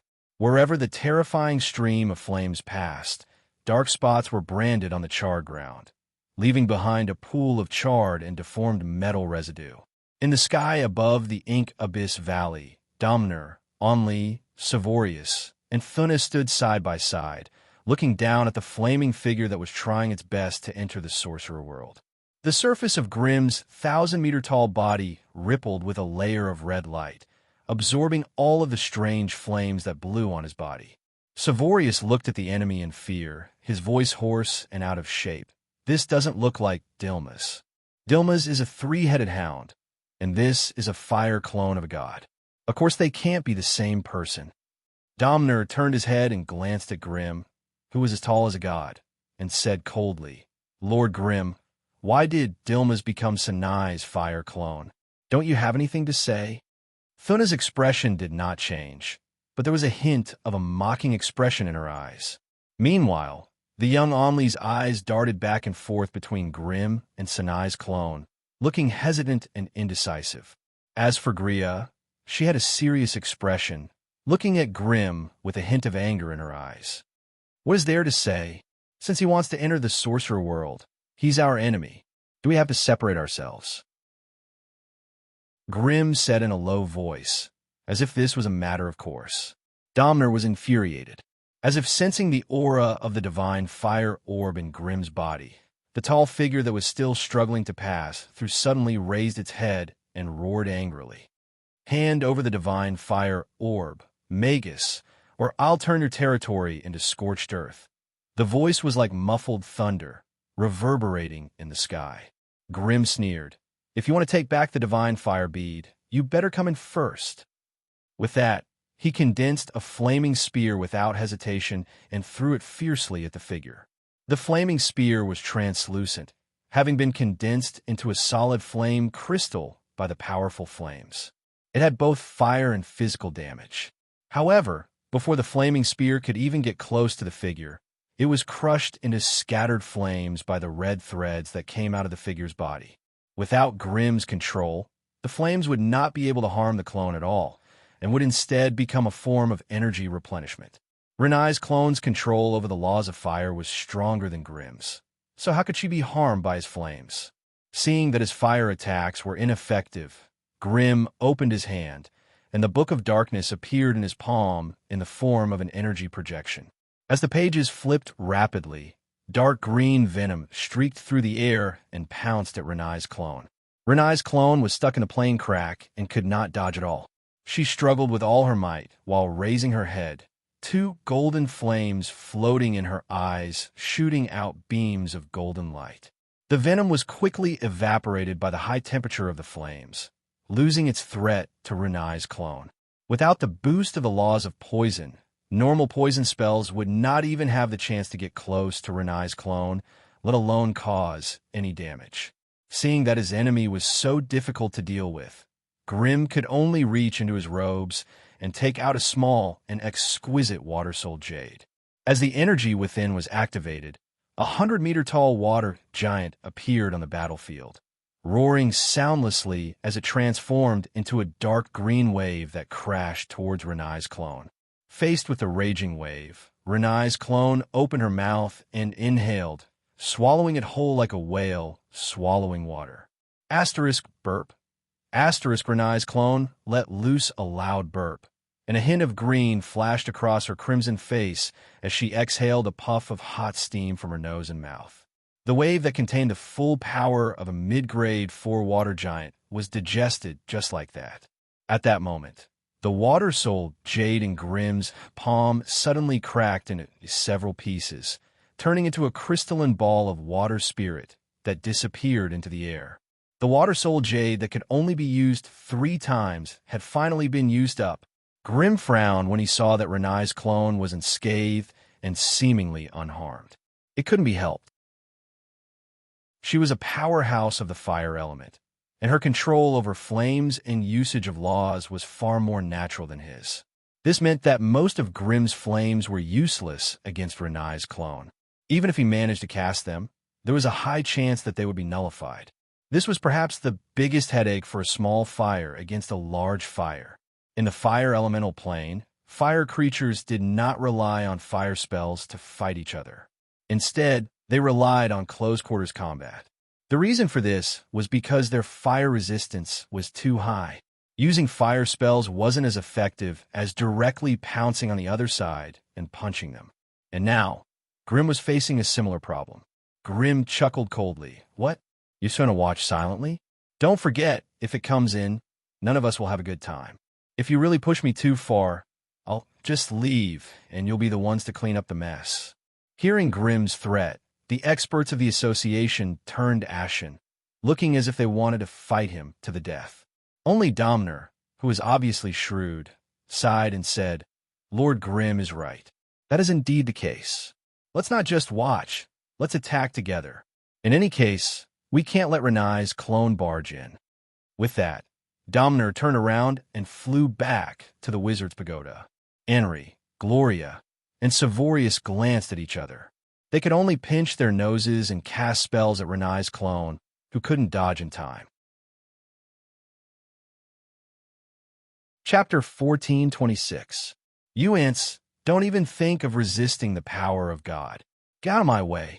Renai's clone tore open a crack in the plane with great difficulty. She had to resist the terrifying, repulsive force of the sorcerer world, as well as fend off the frenzied attacks of the super beings present. The tall figure of fire raised its head, revealing a furious and tyrannical expression as it roared. Unfortunately, its body was stuck in a crack in the plane's barrier, and the power it could use was limited. Facing the increasingly ferocious attacks from within the plane, the tall figure of fire could only take a beating without being able to retaliate. Every time the spells that rained down on its body landed on the red light, it would shake violently. This made Renai's clone even more furious. Get out of my way! The series of attacks enraged Renai's clone. She barely managed to squeeze into a head and right arm, raising her flaming hand to form a sea of fire that soared into the sky, engulfing the super beings present. The attack of a rank 6 fire god's clone was extremely terrifying. The sea of fire covered an area of 10,000 meters, the intensity of the flames reaching 100,000 degrees. It was uniform, with no boundaries between the core and the edges. This attack alone was enough to destroy any being in the plane. With the appearance of the sea of fire, the super beings present were in danger of being wiped out. Grim had already elementalized his body, and the flames would never be able to harm him again. That was why he was the only one who stood silently in the middle of the sea of fire, completely unharmed. Looking at his companions who were struggling in the sea of fire, Grim raised his hand and cast a flaming halo that enveloped their bodies. Relying on the immunity to fire damage brought by this flame halo and the flame resistance of a superpower house, Anri and the others barely escaped the crisis of death. Only roared and turned into a cloud of white smoke, darting left and right in the sea of fire as he quickly escaped. By the time he reformed his body at the edge of the sea of fire, his exquisite robes were covered in burn marks. He looked miserable beyond words. However, he was still in one piece. The purple light around Gria's body was pushed to the extreme. It was as dense as an amethyst, firmly protecting her inside. Only then did she quickly escape from the sea of fire. By the time he stood still at the edge of the sea of fire, the purple light had dimmed significantly. Moreover, there were clusters of thumb-sized crimson flames dancing within it. It seemed that the power of the fire rules had invaded the core of the rules. Seeing this scene, Gloria's expression was extremely gloomy, and she almost couldn't restrain herself from cursing. The one who suffered the most was undoubtedly the curse wizard, Savorius. Unlike the others, he didn't have treasures to protect himself. How could he fight against the fire god's avatar, which was 2 levels higher than him, with just his own curse law? Therefore, he screamed as he escaped from the sea of fire. By the time he rushed out, his body was already as black as charcoal. Many parts of his body had already been baked into a pitch-black mucus. He flew, howled, and dripped nonstop. The powerful flame rule power wreaked havoc in his body, and he could only desperately condense the curse rule power to resist it. And the result of this resistance was that his body was melting bit by bit, fading away bit by bit. Someone, save me. Gloria, save me. I can't hold on anymore. After escaping from the sea of fire, Savorius froze in mid-air, turning his charred head to look for his companions. His face was already scorched black and withered, and his skin had burst open inch by inch, revealing the cooked flesh underneath. Steam drifted out from every crack and hole in his body. Savorius's eyes had already burst open, and the pitch-black blood dried up before it could flow down. He turned his empty eye sockets and sensed Gloria's aura. He immediately stretched out his charred right hand to ask for help. He stretched out half of his right hand, and the fingernails on it exploded and flew away. Pieces of flesh were peeled off inch by inch in the wind like dry charcoal, turning into flying ashes that scattered in the air. In the blink of an eye, Savorius's right hand was stripped of flesh and tendons, leaving only a withered, charcoal skeleton. Even though Gloria looked down on the despicable and ruthless Savorius, she couldn't just watch as he was burned alive in front of her. She let out a shout, and a ball of purple light enveloped the charcoal-like cursing wizard. The appearance of the purple light cut off the secret connection between the flame rule power in Savorius's body and Renai's clone in the distance. The power of the flames was greatly reduced. However, it wasn't that easy to expel a level 6 flame rule power. Savorius, who had escaped death, thanked her hurriedly, and his body quickly disappeared from the battlefield. It seemed that he had used a secret technique to return to his wizard's pagoda, hiding in an alternate dimension and using Space Force to isolate the damage of the flame rule. With the injuries he had sustained, he wouldn't be able to take a step out of the alternate dimension for the next 10 years. Thuna, the leader of the Witches of Death, was the only one who was relatively calm. As soon as the Sea of Flames appeared, the level 4 zombie dragon Arteus beneath her started spitting out dense white death energy to protect himself and Thuna. They struggled to rush out of the Sea of Flames. After Thuna rushed out of the Sea of Flames, she wasn't injured in the slightest, but the zombie dragon Arteus, who had made a great contribution, was heavily injured. Many flames started burning on the surface of his pitch-black dragon body, and he couldn't extinguish them no matter how much death energy he spat out. Renai's clone deserved to be at level 6, and just a slight attack was enough to put the few experts on the battlefield in a life-or-death situation. They all fled for their lives. However, this rash attack also caused Renai's clone to suffer a stronger dimensional repulsive force. Her right shoulder and right arm, which had just drilled into the dimensional crack, were pushed out by the dimensional power, and only half of her head was stuck in the dimensional crack. This made most of her previous efforts go to waste. However, after the severe fright, the powerhouses present were extremely fearful of Renai's clone, and no longer dared to approach her. However, when Renai's clone roared angrily and tore open the dimensional crack once again, the War Wizard Pagoda, which had been brewing for a long time in the distance, joined hands and launched a berserk lightning attack. Lightning bolts that were 2 or 3 meters thick descended from the sky, and they seemed like the god of thunder's destructive divine punishment. They struck Renai's clone that was powerless to resist. Every time the lightning struck down, the fiery head that Renai's avatar had extended inside would be smashed to pieces, causing terrifying streams of fire to spill everywhere.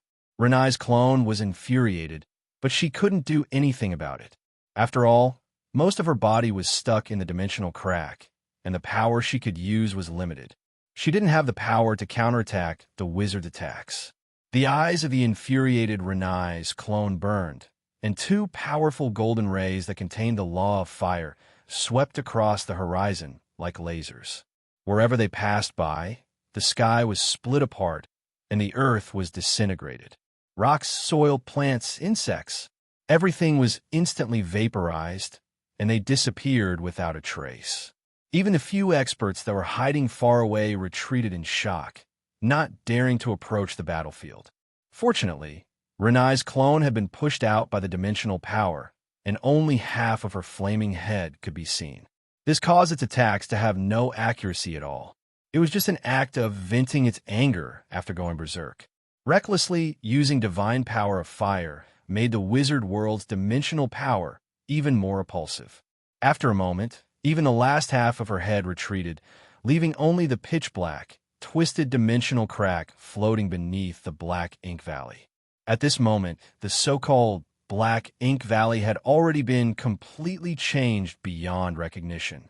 After the successive battles, and with Renai's clone's unbridled destruction, there was no longer any sign of life within 100 miles of the Black Ink Valley. The whole land was scorched black and cracked, and steam and black smoke rose from the ground. Walking from the edge of the scorched land, the further they went, the worse the environment became. The air was unbreathable, and the air was filled with heat waves and poisonous gases that could corrode flesh and corrode bones. Not even soil could be found on the ground, let alone green plants. All they could see was pitch-black, withered rocks. The terrain was bumpy and uneven, and many low-lying areas still had pools of dark red lava. However, even the toughest rocks could hardly survive within a 15-mile radius of the Black Ink Valley. Instead, it was replaced by a chaotic and hazy band of chaotic light. These bands of light weren't ordinary magical radiance, but the laws of the plane that had been forced to manifest after the material of the plane had melted away. The numerous ribbons of light represented numerous chains of laws. They seemed to be in a mess, yet they were interweaved together according to some profound and mysterious laws, and they formed a mysterious, bizarre, and extremely grand and marvelous scene. Countless bloodline-like chains intertwined with each other, making it impossible to see where they came from or where they would go in the end. It was as if they were the branches of the world that grew out of the void plane. Although they were only at the end of the world's system of laws, the magnificent and bizarre scene they presented was still intoxicating. Moreover, those with keen senses could even feel the pulse of the world through these law chains. What was the truth of the world? This was the most realistic scene of the plane. The beings of the plane in the past had been confused by the material of another plane, which was why they couldn't see through the material and illusions of the world's origin. But now, when the surroundings of the plane crack were destroyed and the rules were shaken, the true face of this world that was hidden behind the scenes was finally revealed to everyone. Chapter 1427. Grimm couldn't help but sigh in relief when he saw Renai's clone vanish from the crack. Even though he'd been the one to lure her here, her terrifying might had far exceeded his imagination. His thoughts were still stuck in the realm of beings on a plane, and he couldn't imagine or deduce what the higher life forms were like. However, his brief contact with Renai's clone had given him an epiphany. Compared to Magi, gods had a deeper understanding and control of laws and were closer to the origin. It was just that the gods had divided the laws into different domains, and they had grouped them into divine domains. To the gods, divine domains were their own laws. The gods placed all their power into their divine domains, using them to condense divinity and convert the power of faith from their worshippers into usable divine force. Divine force contained the might of a divine domain and represented the origin of the world. In this aspect, the path of power from Magi of laws and gods was somewhat similar. However, a god's true power was borrowed, rather than accumulated bit by bit. That was why a god's true power would be greatly weakened once they left their divine kingdom and origin plane. It was no wonder that many great magi looked down on the gods, even calling them parasites that lived on the laws of the plane of origin. Their everything was tied to the plane of origin, and if something happened to it, they would not survive either. This was why the world of gods had always prevented any external forces from entering their plane of origin. Magi, on the other hand, were more like imitating the power of laws of the plane of origin. They observed, researched, and comprehended the system of laws of the plane of origin, searching for the power of laws that was most compatible with their own soul. They would then trace back to the origin, slowly probing the operation of laws from the end of the chain of laws. This would allow the power they controlled to get closer to the core of the plane of origin. If the plane of origin was a huge tree, what the Magi grasped at the beginning was just one or two leaves at the end. With the leaves, they would follow the veins of the leaves to the branches, and from the branches to the trunk, the branches the trunk. In the end, the source of power for Magi of laws would always be the gigantic roots hidden deep within the earth. With such a huge root system, even a wizard could only master a small part of it in their lifetime. With the source of life in their hands, law-defying wizards could absorb an endless stream of energy from it and become stronger step by step. Perhaps this was the path that the Magi of laws had chosen for themselves. In the time it takes for a spark to fly off a flint, the dense aura of laws surrounding him and Chip's analysis of Renai's clone allowed Grimm to deduce his future path of advancement. He also had a general understanding of the origins of laws. At his level, external resources and knowledge were only a foundation. What truly determined his future development potential was the height and depth of his thoughts. Idealism, in the past on Earth, this might have been a kind of dross. However, in a different world that was filled with magical energy, the spiritual consciousness was superior to the material, becoming a dominant and decisive powerful force. However, just as Grimm was about to follow this train of thought, the dimensional rift floating in the thousands of beautiful ribbons of light suddenly began to rumble, and there was a new change. Oh, Renai's clone had just been kicked out of the Magus world. What? Did she want to come back? Grimm stared intently and began to quickly gather his energy. Sure enough, a large hole tore open in the planar crack, revealing Sanai's fierce, fiery head once again. However, she wasn't stupid enough to enter by herself. Instead, she opened her mouth wide and spat out a stream of scorching red flames. The high-temperature flames surged into the plane, but they didn't engulf everything like before and destroy all life. Instead, they circled around the rift and gathered into a sea of flames. Once the flames reached a certain level, Renai spat out a golden crystal the size of a fingernail and entered the Magus world. As soon as the golden crystal entered the plane, the flame energy scattered around the crack quickly gathered together as if it had a backbone. In no time at all, a 10-meter-tall flame giant that looked 70% to 80% similar to Renai's clone crawled up from the ground, slowly scanning the unfamiliar world. Judging from its strength and form, this flame giant seemed to be a powerful pinnacle grade 4 flame creature. Only, the flame energy contained within its body was likely stronger than a tier 5 flame creature's. Divine Shard of Fire. That golden crystal was a divine shard of fire. Only a divine object like the divine shard of fire could serve as a vessel for Renai's clone's consciousness, allowing her to freely control the laws of fire in the plane. Henry, Gloria, and Thuna watched the scene at the same time, their eyes glinting with a cold glint. Their hearts couldn't help but pound wildly. Divine shards were naturally the foundation of power that gods relied on to survive. Only by gathering enough quintessence would they be able to ascend to a higher level of gods. If the crystal of law that Grimm had previously obtained was just a fragment of some kind of law power, then the divinity contained the essence of a complete power system. Although it had been broken into finger-sized fragments, as long as it was still a divine shard, the power within would always be complete and refined. Once a magus obtained a divine shard like this, its effects would be akin to turning stone into gold. It might not be possible to turn a mortal into a god with such a small shard, but it would be no problem for a pinnacle grade 4 magus who was on the verge of breaking through to grade 5. However, considering the origin of the divine shard, Grimm was the only magus present who could make use of it. The moment the divine shard appeared, the hearts of the powerhouses trembled for some reason. They faintly felt that this was what Grimm had been trying to achieve all this time. Did he want to steal Renai's divine shard? Did he have the strength to fight against such a terrifying clone of the fire god? Was he trying to borrow our power again? As these thoughts flashed through everyone's minds, the 1,000-meter-tall Grimm finally made his move. In a burst of earth-shattering laughter, Grimm's huge body abruptly collapsed, reverting to a pure and refined flame energy. It turned into a terrifying stream of flames that rushed towards the flame giant who had just condensed his body.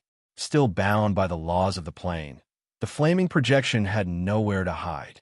It simply opened its mouth wide and swallowed the oncoming flames. Just like how Renai's flames could not harm Grimm's body, Grimm's flames could not harm the flaming projection either. As long as it was given enough time, it could even devour 10 Grimm Imus. After all, the flaming projection had a shard of divine shard that could refine and convert any type of fire energy. However, it was not so easy to devour the flames that contained Grimm's willpower in an instant. One had to know that Grimm's current level of power was not any weaker than Renai's clone. It was just that his energy reserves and control of flames were far superior. The flame projection could not help but feel puzzled by Grimm's strange behavior that was akin to sending himself to his death. However, it would be a waste if it did not accept power that was delivered to its doorstep. It instinctively devoured Grimm's boundless flames. Suddenly, the flame energy in his body that contained Grimm's willpower began to riot. The flaming projection laughed coldly, using its own power to suppress it. Its strength was more than 10 times that of Grimm's, and it was not worried that this little bit of fire would cause a ruckus in its stomach. However, the restlessness in its body had undoubtedly scattered its power, causing it to temporarily lose control of its body. Just as it was delightedly trying to suppress Grimm's willpower, the flaming projection suddenly sensed something. It used all its strength to turn around. Behind it, a pair of huge dark green eyes were staring at it. When she saw the flame projection turn around, her dark green eyes flashed with a hint of mockery. She then opened her mouth wide, revealing fangs that were even larger and deeper than Renai's clone, and swallowed it with a roar. Devouring demon fish. It was Grimm's astral beast transformation ability that he had recently learned. After transforming into a devouring demon fish, Grimm instantly gained the ability to devour a body strength that was no more than 2 times his own. However, it was obvious that the flaming projection that Grimm had devoured today was more than 10 times his own strength. Hence, after a bout of nausea, Grimm opened his mouth and spat out more than half of his flaming body from his stomach. Only then did he turn around and tear through space, vanishing without a trace. Without the shard of divinity in Renai's divine soul's control, the remaining half of his flaming body immediately dissipated into a boundless sea of flames that spread in all directions.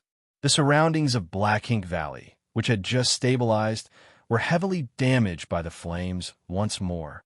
Renai's clone, who had been silently standing outside the plane rift and controlling the flaming projection with the shard of divinity, suddenly let out an earth-shattering roar of fury. Just now, that hateful human magus had actually turned into a strange astral beast and devoured half of her flaming projection. What infuriated her the most was that the shard of divinity had been snatched away as well. Having lost the connection to the shard of divinity, Renai's clone's aura immediately plummeted, her strength dropping by a few ranks. Just as she was about to charge into the sorcerer world and fight to the death with the human sorcerer, Sanai's avatar suddenly stiffened and slowly turned around. In the depths of the stars, the 3-headed hellhound Dilma's was walking towards her step by step. The 6 huge eyes on its 3 heads revealed a hint of burning greed and evilness as they stared at its body. Both of them were at grade 6, although Renai's clone was more powerful. However, as a lord of disaster, Dilma's seemed to be more adept at fighting and killing. When these 2 people came together, who would win and who would lose, who would live and who would die, was still unknown. Chapter 1428. The Blazing Flame Monarch. In the Wizard Pagoda's most tightly guarded secret wizard room, the space was suddenly torn apart, and a giant star beast in the shape of a demonic fish slid out, tumbling onto the cold, hard floor. This was a fish-shaped star beast with a strange body shape. From head to tail, from top to bottom, this fish-shaped star beast resembled a fat-headed fish. It was 10 meters long and 5 meters tall. Its entire body was composed of a head and a tail, and it was almost impossible to see the middle part of the body that was connected. At this moment, the demonic fish seemed to have swallowed an entire sun. Countless rays of light and heat shot out from the huge fanged mouth that occupied nearly half of the space on the fat fish's head, turning the secret chamber into a huge oven. The demonic fish struggled crazily, its innards about to be cooked by the sun. Even so, the demonic fish clenched its teeth and held on, refusing to let the rampaging sun rush out of its stomach. At the same time, it quickly mobilized the Wizard Pagoda's power, drawing over clear and pure elemental water from another world's water elemental plane. The demonic fish took advantage of the situation and started swallowing the elemental water, trying to extinguish the struggling, burning sun. Water and fire clashed and intertwined in its stomach, triggering an elemental riot that made the demonic fish hover between life and death in pain. However, no matter how painful and torturous it was, the demonic fish Grim wouldn't loosen its mouth. It wouldn't spit out the divinity fragment that contained Renai's will. The devouring demonic fish's special constitution and race abilities were activated at full force, quickly wearing down the berserk flame will. Thump, thump, thump, muffled banging and slapping sounds reverberated in the empty wizard tower, causing the whole tower to shake and tremble violently. The fight between Grim and Renai's remnant will cause the blazing flame monarch's surroundings to sink into an abyss of suffering. The once blazing cavern began to collapse one after another amidst the tremors. Waves of scorching hot magma rushed out of the surface, rising up to 100 meters before it ran out of power and began to sprinkle down. The magical creatures, beasts, and birds that had been living peacefully around the blazing cavern seemed to have sensed the arrival of doomsday. They frantically rushed out of their nests and fled into the distance. Soon, streams of crimson lava gushed out of the cracks on the ground and overturned the forest and land within a radius of nearly 10 miles, turning into waves of lava that quickly spread further away. The wild beasts and ferocious birds that could not escape in time were instantly engulfed by the falling lava fireballs. Finally, after a series of earth-shattering explosions and rumbles, the ground around the flame cave suddenly sank by more than 10 meters, forming a huge depression. Crimson lava and rolling, viscous magma surged up from the ground and quickly filled the basin, turning it into a huge lava lake with scorching heat waves that no living creature dared to approach. The blazing flame monarch no longer existed. Grim swallowed the flame projection's head in one gulp and fled, leaving the Mage Association with a terrifying mess to deal with. Black Ink Valley was completely destroyed. It had completely lost control of itself and could not be restored. After all, the one fighting just now was a flame projection that the powerful god of fire Renai had forced into the Magus world. Her strength was at the peak of rank 4, but the energy stored in her body was enough to look down on rank 5 beings.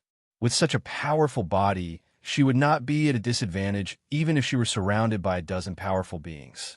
She could even rely on her control of the laws of fire and her understanding of power to stand above everyone else. This was also why Renai had dared to grit her teeth and charge into the Magus world despite knowing that it was surrounded by wolves. If Magi were a pack of wolves, then Renai was a ferocious tiger. Even with most of her strength restricted in the cage, her savage nature and experience of slaughter were still present. Her attitude and aura were different from the wild wolves.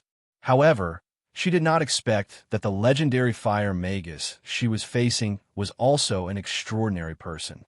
Grim was only a rank 4 Magus according to the Magi's hierarchy. However, the power of laws and the power of his bloodline allowed him to control the laws of fire of the eternal flame. With his trump card, he would be the equivalent of a tier 4 sorcerer with a hack.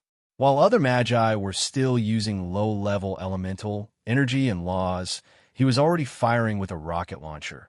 The clash between these two beings that exceeded the limits of the plane had only lasted for a split second, but it was a devastating blow to the world. What was even more terrifying was that this attack had reached the level of the laws, causing the laws of the plane and the laws of the world to become unrecognizable, and they were thrown into a complete mess. The entire Black Ink Valley no longer existed. It had completely turned into a void plane. Any material from the plane that entered this place would be ground into powder that was difficult to be seen by the naked eye by the chaotic energy storm.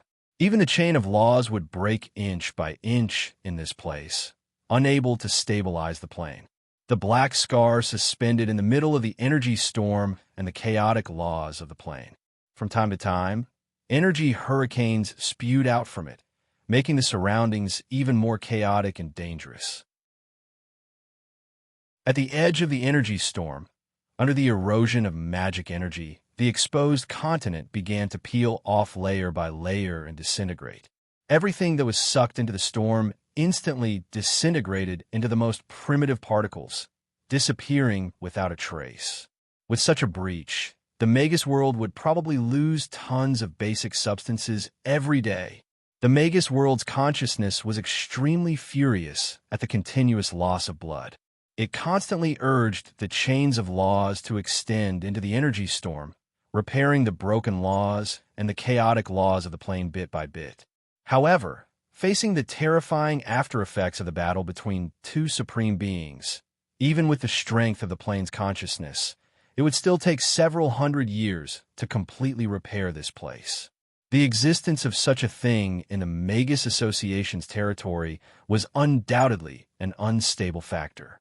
The continuous attacks and destruction had caused the plane's barrier to become unprecedentedly weak. The plane crack was now large enough for peak rank 4 otherworld beings to barge in at any time. Fighting here, without the protection and support of the plane's consciousness, even the most powerful magi would have to bear a huge risk. After all, without the plane's suppression and support, human magi were far too weak compared to astral beasts, calamity beings, and abyssal demons. However, no matter how dangerous it was, the Magus Association could only pinch their noses and go fill the hole. Who asked this plane crack to be in their territory? If a big fellow came out, the Association's territory would be the first to suffer. Fortunately, after the Association sent out powerful beings to investigate, they found that the enemies guarding outside the plane crack had disappeared. In this way, it provided a relatively safe environment for the Wizard Association to fill in the holes and loopholes. A large number of Association magi put up protective barriers and withstood the assault of the energy storm. They were like a group of diligent ants at the edge of the plane crack. They set up sealing spell formations to stop the void hurricanes from entering, then purify the environment inside the crack, trying their best to calm the chaotic elemental energy. These tasks were huge and messy, but they were essential. Only by doing this would the plane's consciousness be able to repair the plane's laws in a more peaceful environment. Otherwise, just as the plane's law chain was being repaired, it would be destroyed by the energy hurricanes that blew in from the outside. Then, the traces of war in this plane, which was almost like a wasteland, could not be repaired even after 1,000 years. From this, one could see why the plane's consciousness had such a strong will to expel all the supreme beings from the plane. It was for no other reason than the terrifying damage their every move caused to this plane. If they were allowed to wantonly squander their power, the entire plane might collapse into the most primitive form of energy. When that happened, the Magus world would lose the basic function of nurturing life and carrying on the legacy of the Magus civilization. It was precisely because the great sorcerers of the past understood this that they willingly left the sorcerer's world and went to outer space in search of a place where they could entrust their power. The disaster creatures were beaten back. Renai's flame projection was killed by Grimm, and Renai's clone was nowhere to be found. At this point, the battle had come to an end. The Silver Alliance bid the Northern Witches a simple farewell, and one by one, they returned to their territories. Having lost their leader, the 6th central rank 4 witches fled back to the central continent under the cold gazes of the Association's magi. There was no helping it. Everyone had seen the battle clearly. The Magus Association had been tricked by Grimm, using the Association's power to kill Renai's flame projection. This legendary fire wizard was the reason why the former Black Ink Valley had become such a perilous place in the current plane. It could be imagined that if the Sorcerer Association did not want that plane of danger to continue to expand, they could only continue to invest resources and manpower to repair it. In order to prevent new enemies from entering the plane crack, they had to have a peak rank 4 super powerhouse stationed there all year round. The entry and exit of the Sorcerer Association had been completely screwed over. In the past, with Domner, Anri, and Gria's ferocity, they would definitely have used their full strength to kill the 6th central rank 4 witches, causing the central continent to lose a lot of blood. However, Grimm had already fled back to the central continent. If the Magus Association did that, it would be a complete fallout with him. If such a powerful Magus caused a ruckus, even the plane's consciousness would have a headache, let alone the ants of the Magus Association. After taking away the flame projection's shard of divinity, no one could predict how strong this legendary fire Magus would become. Hence, for the sake of the long term and safety, the Magus Association could only watch Clara and the others leave. Chapter 1429. The first wave of the mana wave had finally ended. When Clara and the others returned to the central continent through the teleportation formation, the entire region was shaken. While Grimm had the title of a legendary fire wizard, he had never fought against the other organizations head-on. Hence, no one knew how powerful his title was. During the trip to the Sorcerer Association, several major forces had come out to show their faces. In comparison, the central continent had the powerful Magus Grimm and could be compared to the 3 major organizations in every aspect. Not only did this deeply inspire the Magi of the central continent, the Grade 4 Magi were also honored for the first time. 8 had left, but 6 had returned. Elisa had unfortunately died in battle, and Grimm's whereabouts were a mystery. However, the prestige and aura of the central continent had been lifted. Everywhere was filled with a sense of joy, as if the central continent was about to prosper. It was said that Grimm had fought a flame projection of the fire god Renai, and then disappeared. Mary, who had been guarding the spatial crack, hurried back to the blazing flame monarch. By the time they arrived, the monarch had been razed to the ground by a mysterious force. Even the blazing cavern had collapsed into a lava lake that spanned 5 to 6 kilometers. It wasn't just the blazing cavern. Even the dark forest, which had once been filled with life, had turned into a scorched land. Within their line of sight, there were seething heat waves and thick black pillars of smoke. Mary was perched high on the bow of the flagship, the Viscero, leaning over to look at everything. Her brows were tightly furrowed, and her pretty face was deathly pale. She was caught unprepared by the abnormalities. Behind her, the dozen or so Scarlet Magi were also watching. All of them were silent, looking deeply worried. "Are you sure Grimm returned here?" Mary suddenly asked coldly. Amelia took a step forward and calmly analyzed the situation. According to Clara and the others, the Master left the battlefield alone 3 days ago. The abnormalities here happened 3 days ago as well. I've asked the Magi on duty at Songta City. When the Blazing Flame Monarch was in trouble, they sent people to investigate underground, but they were forced out by the fiery aura. It seems like what? The intensity of the underground flames seems to be over 1,000 degrees. Even a rank 3 Magus wouldn't be able to see through the lava lake. When everyone heard this, they were all shocked. Just the intensity of the flames on the periphery had already reached 1,000 degrees. Just what level had the Blazing Flame Monarch reached? Could the Master's Wizard's Pagoda have already been engulfed by the earth fire? The Blazing Flame Monarch was the Wizard's Pagoda that belonged to the leader of the family. Out of all the Scarlet Wizards present, only Mary could enter and leave freely. However, now that something had happened to the Blazing Flame Monarch something seemed to have happened to the teleportation formation inside as well. As such, these Crimson family members had actually lost direct contact with Grimm. No, I have to find out what's going on with Grimm. All of you stay here. I'll go down and take a look myself. With that, Mary flapped her wings and prepared to dive down. At this moment, a clear and sweet female voice suddenly sounded from behind. "Sister Mary, wait." Mary's delicate body froze in midair before she slowly turned around. 3 magi walked out of the cabin of the Viscera warship, one in front and one behind. Seeing the young and beautiful Magus in front of them, many of the Scarlet Wizards present hurriedly bowed in greeting. "Greetings, Lady Alice." It was the leader of the Witches of Destiny, Alice, who had left the Magus world some time ago. Behind her were the Ice Witch Chave and the Violent Witch Sophia. "I think we've agreed before that whoever's more powerful will be the big sister." "Why? Are you sure you can defeat me now?" For some reason, Mary could never calm down when she saw Alice. She flapped her wings and slowly flew back to the deck, looking at Alice with a gaze full of coercion. "Grimm's whereabouts are unknown. Are you going to challenge me now?" Alice smiled sweetly, her expression relaxed. However, behind her, Chave and Sophia looked at Mary with unfriendly gazes. Mary rolled her eyes and then started giggling.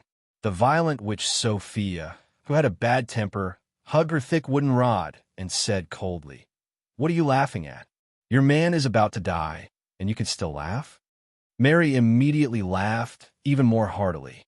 She gasped for breath and said, "You scolded me well.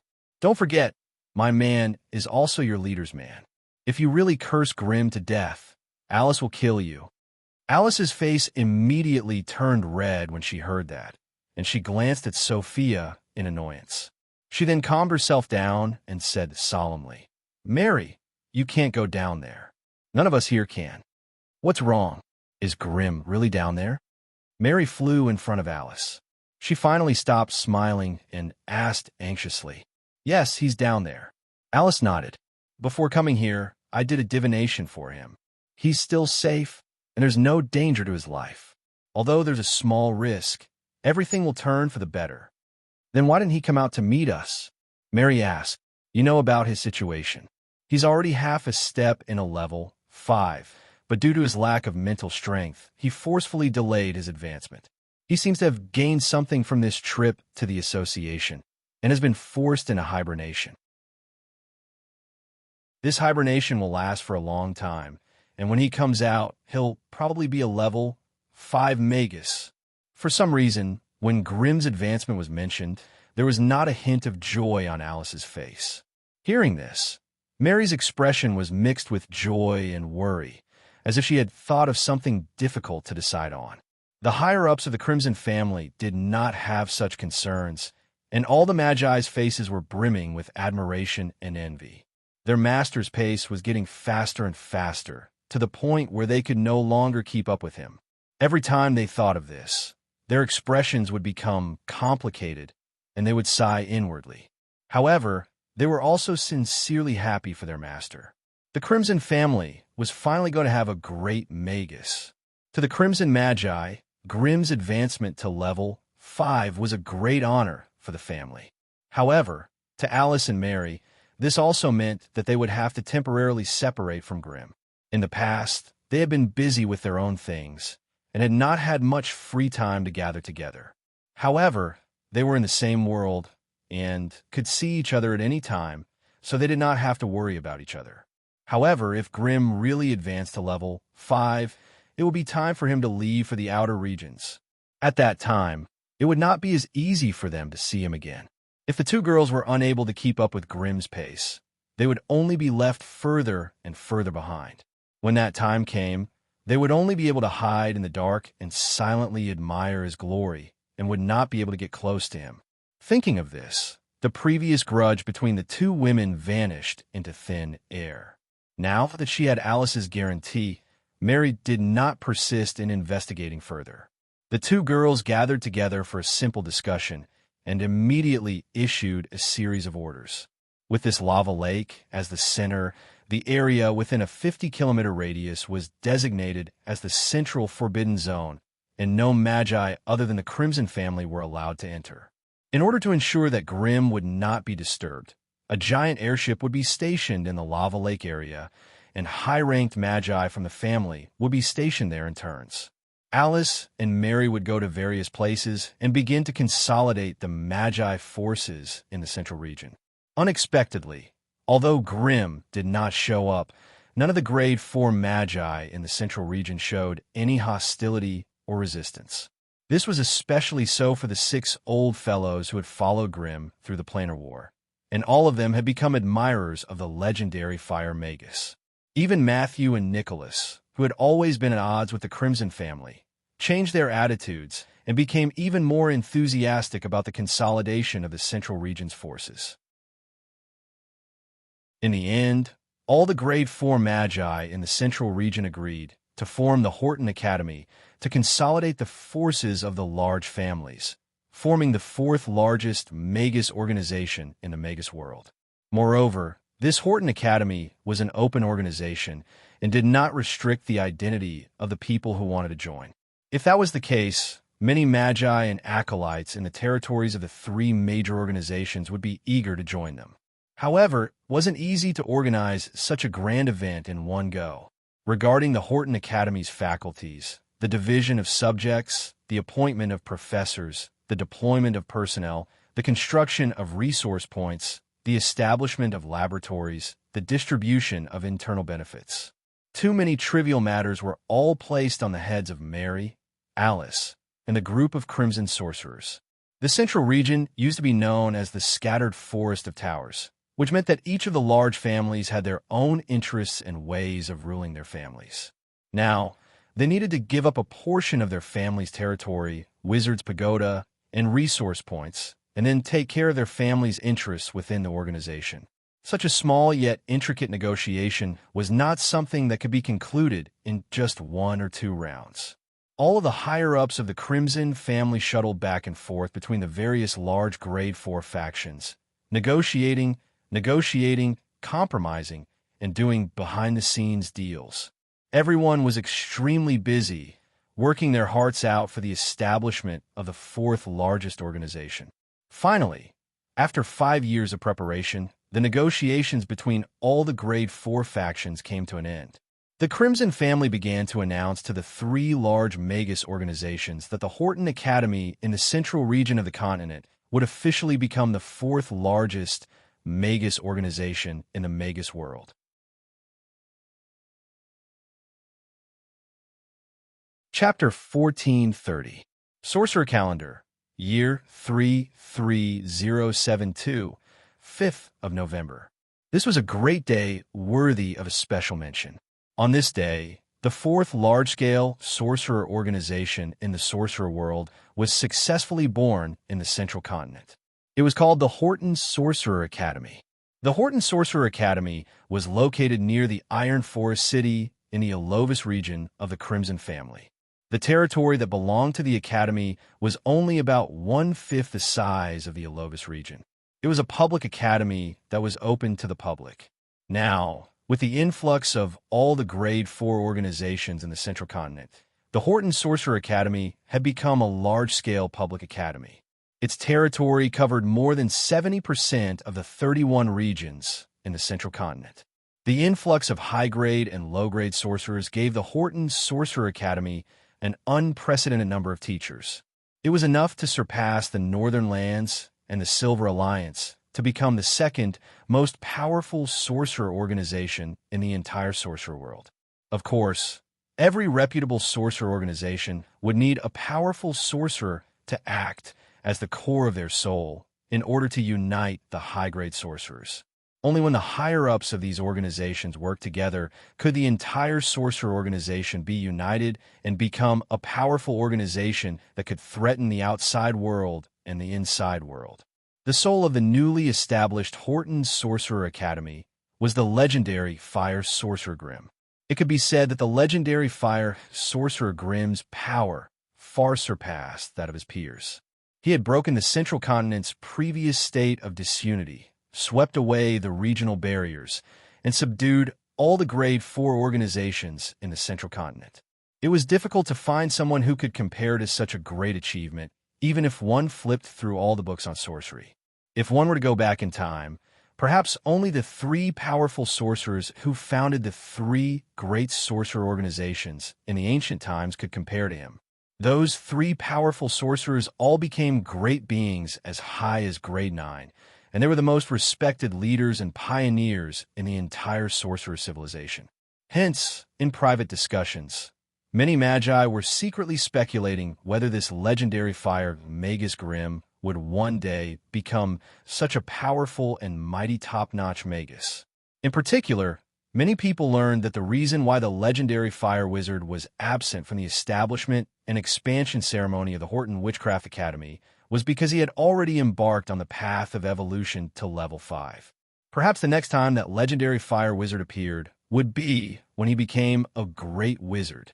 This also meant that the newly established Horton Sorcerer Academy had the full support of a future great sorcerer.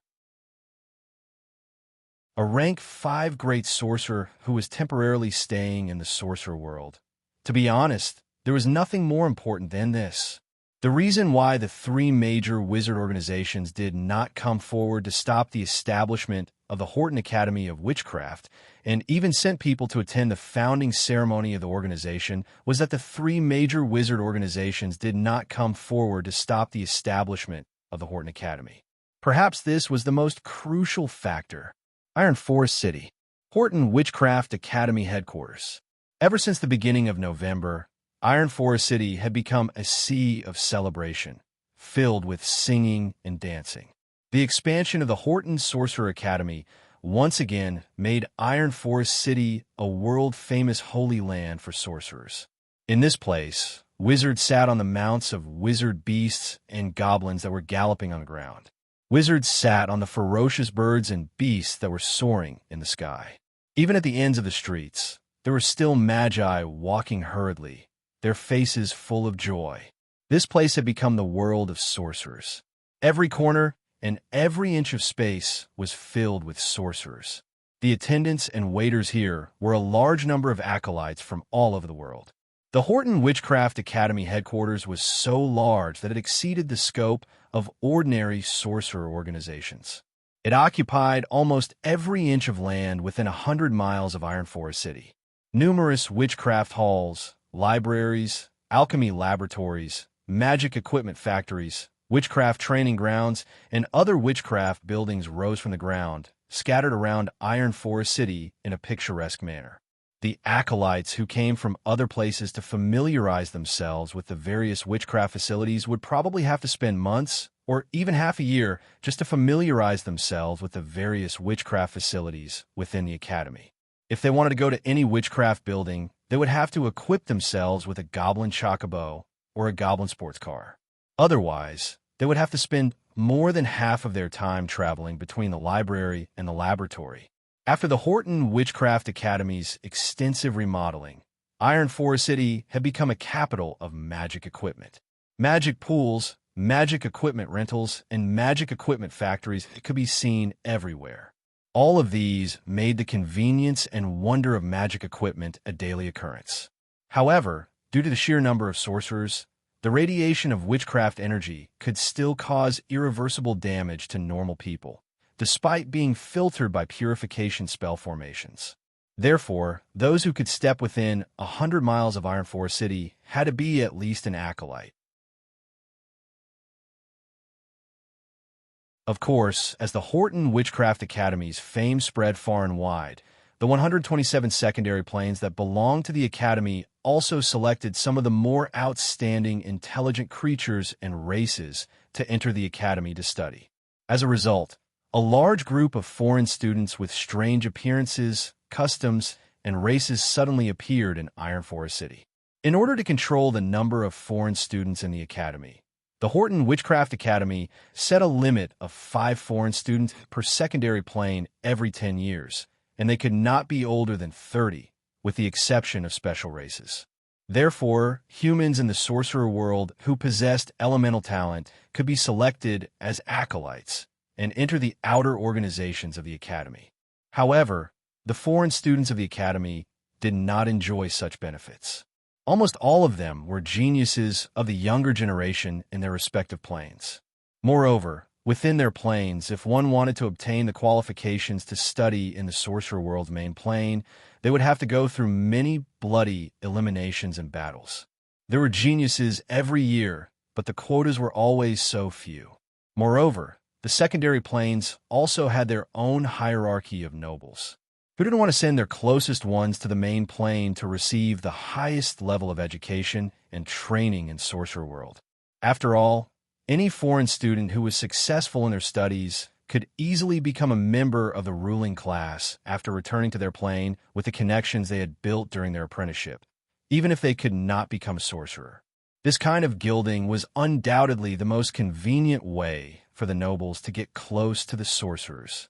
Therefore, the foreign students who were able to go through bloody battles and eliminations and stand out for the thousands of troops were all people with extraordinary skills. The only reason why they were unknown before was because they lacked opportunities. Now, the Horton Witchcraft Academy had given them this opportunity. The Academy's higher-ups treated all students equally without any discrimination or bias.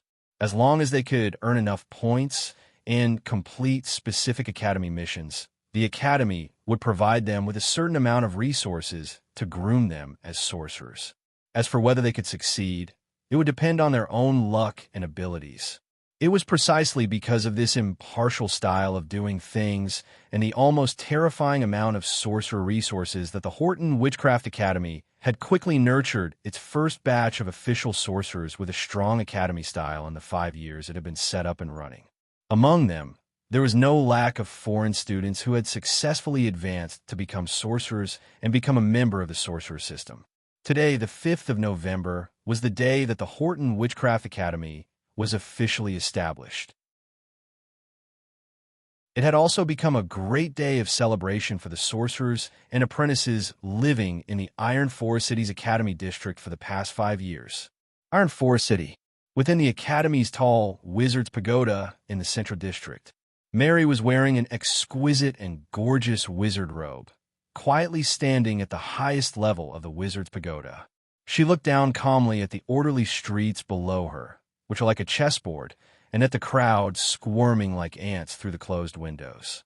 Behind her, 4 young and beautiful elven maidservants were carefully helping her put on those complicated witchcraft accessories.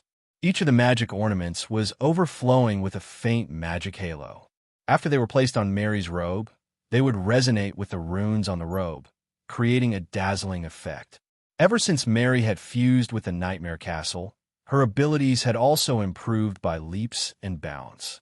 Hence, even though the elf maid were just by her side, they could still sense the wisps of wizard energy radiation that were as sharp as needles. What was even more terrifying was that the law of blood and nightmare aura that Mary controlled were both extremely invasive. If they stayed by her side for more than a quarter of an hour, they would suffer from blood loss and nightmares. Thus, only female elves with level 2 abilities could stay by Mary's side to serve her. As Mary looked down at the Iron Forest City, deep in thought, Amelia, who had already reached the middle stage of level 3, was holding a long document in her hands. She softly reported the various arrangements for the ceremony. The representative from the Silver Alliance is Vice Chairman Meloni. Attendance. Gifts. Arrangements have been made for them to stay in Hall Number 7. Lord Alfred and ISA will be in charge of receiving them. The representative from the north is the leader of the Deceit Witches, Angelina. Attendance. Gifts. Arrangements have been made for them to stay in Hall Number 9. Lord Clara and Leia will be in charge of receiving them. Mary asked without turning her head as she listened quietly. What about the Magus Association? We haven't received any news yet. At this moment, there was less than an hour before the ceremony began, but there was still no news from the Magus Association. This was clearly a clear indication of their attitude. Mary snorted coldly and kept her mouth shut. Amelia raised her head and took a peek. She could only continue reporting. The merfolk, the underground world, and the Storm Kingdom have also sent representatives to attend the ceremony. I've already assigned people to receive them. The preparations for the ceremony have been completed. When the time comes, we will need Lady Mary to personally host the ceremony. The general process of the ceremony is as follows.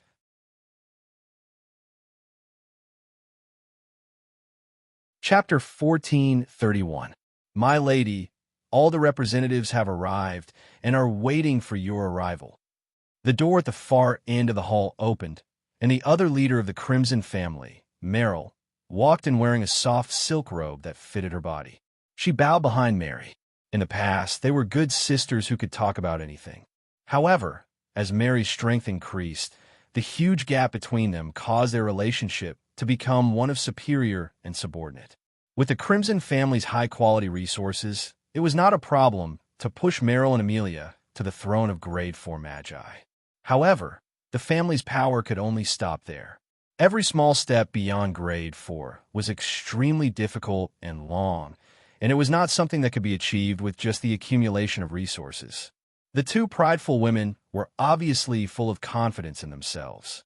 Hence, while they were busy with the complicated affairs of the family, they squeezed out time to train and enrich themselves. Although their ranks were not high, Meryl was only at the high Grade 3, and Amelia was only at the mid-Grade 3. However, their future potential was very impressive. At the very least, they were confident that they could advance to Grade 4 with their own strength. This was also a way for them to achieve greater things in the future. According to past information, Magi who advanced to Grade 4 with their own strength had a chance of climbing to the peak. For those who relied on resources, it would be a miracle if they could reach the mid-Grade 4 in their lifetime. Since it's time, let's go down together. Mary retracted her gaze and turned around to look at the two women. She nodded slightly and took the lead to walk out of the hall. The people waiting outside the hall were the higher-ups of the Crimson family. Standing at the very front was the great sage Goblin Kirby. He was less than a meter tall and wore an exquisite suit. As the elder goblin who had followed Grimm for the longest, he had lived for more than 300 years. In human terms, he was more than 800 years old. He had created the record for the longest lifespan of the goblin race. Although he had the support of many high-quality resources, Kirby's strength was still stuck at the high Grade 2. As a result, he was nearing the limit of his life and was rapidly aging. But even so, on this important day, it still wore the gorgeous dress that represented its highest honor and rushed to bow in front of Mary. "Congratulations, Master. Congratulations, Master. Kirby sends his regards." If not for the two young gnome maidservants supporting him, Cabby would have fallen to the ground with his waist bent at a 90-degree angle. Mary swept her gaze past its body, and then she sighed and nodded slightly. Then, with a wave of her hand, a wave of blood energy poured into Cabby's body. At once, Cabby's spirits improved visibly.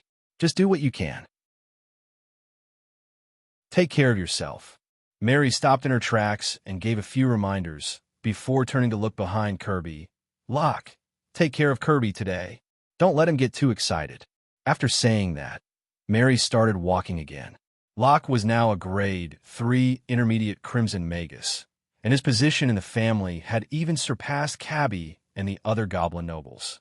After listening to Mary's instructions, he waved his hand to chase away the two gnome maids and supported Cabby as he followed behind the domineering mistress.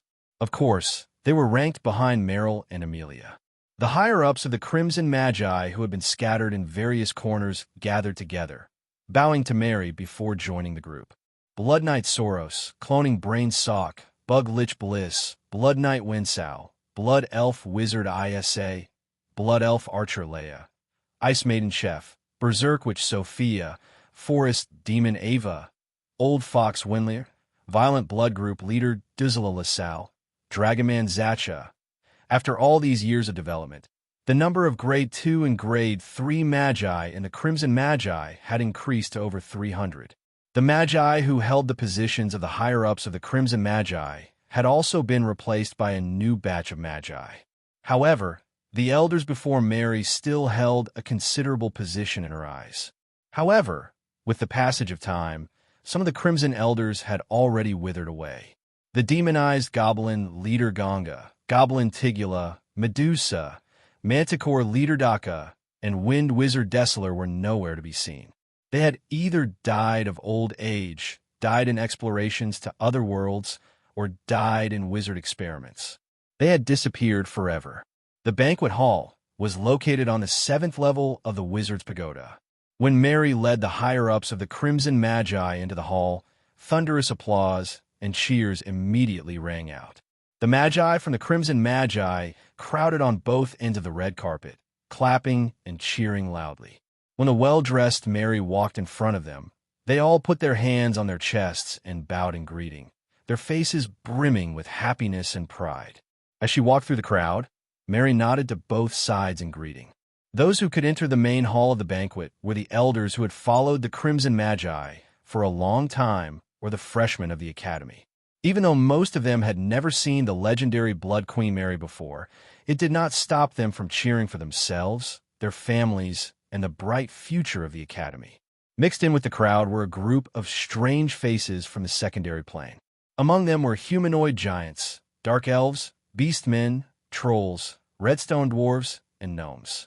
There were also strange-looking light men, flower elves, stonewalkers, and draconians. Light men were a strange race that fed on light. Their flesh and skin were formed by the condensation of light elements. They were practically natural-born light spellcasters, able to freely use all kinds of light abilities. Furthermore, light abilities had many additional abilities in terms of illusion and healing. Flower elves were not flower fairies. Even though they had similar names, they were two completely different magical creatures. Flower elves had green bodies and 2 pairs of thin cicada wings on their backs. Even though they were only about half a meter tall, they had extremely savage personalities. Their claws and teeth contained poison, and their flying speed was also rather fast. Thus, as scouts or assassins, flower elves were also a type of magical creature that was rather difficult to deal with. Stonewalkers were a strange life form that was between life and earth elemental. The plane they resided in was made up of undulating mountain ranges and hills. It was rare to see the existence of water, fire, and green plants. Stonewalkers were born with the ability to travel underground. They also grasped quite a few earth abilities. They were good at prospecting and ambushing. Draconians were the descendants of the bloodline of the Dragon Clan and humans or other human-like races. Those who inherited the might of the Dragon Clan's bloodline from their father would awaken the corresponding bloodline ability. Even though it was difficult to nurture these Draconians into high-ranked ones, they were natural magic warriors that cultivated both magic and martial arts. Once they were integrated into an army, they would be a decent assault and meat shield unit. As for the outstanding ones among the Draconians, they were the best candidates for high-ranked magi to recruit as fighters or bodyguards. After all, the loyalty of the Draconians was well known. Of course, other than that, Mary also saw a few strange and indescribable fellows among the welcoming crowd. For example, a magus that looked like a sludge monster, a centaur magus, and a magus that looked like a sunflower that could walk freely. It had to be said that after the introduction of foreign students from the secondary plane, the gene bank of the Horton Witchcraft Academy was greatly replenished. After passing through the crowd, Mary stepped onto a large platform with 10 steps. There were already many representatives from all over the world waiting for her. Mary swept her gaze across the crowd and saw the grade 4 Lightning Lord Arms in his human form.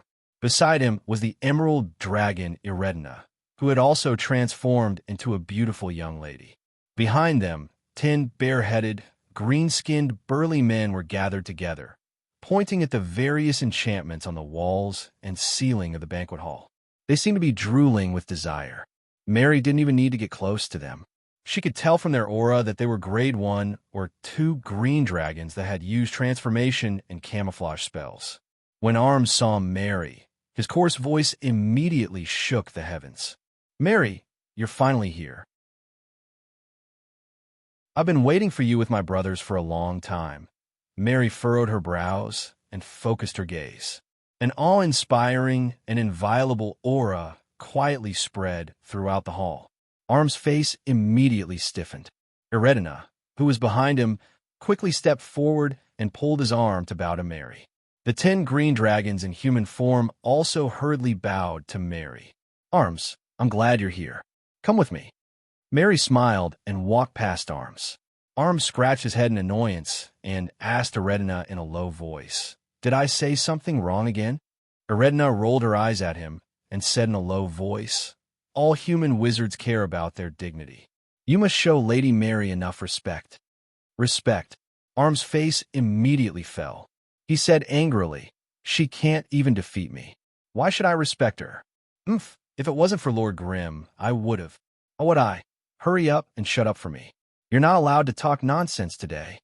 Although Eredina was only a grade 3 green dragon, she was smart enough to know more about wizards than Arms. She could only use this method to prevent him from making mistakes. After walking past Arms, Mary walked straight to a corner of the platform.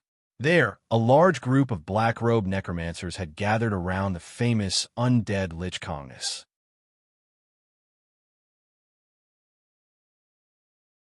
Chapter 1432.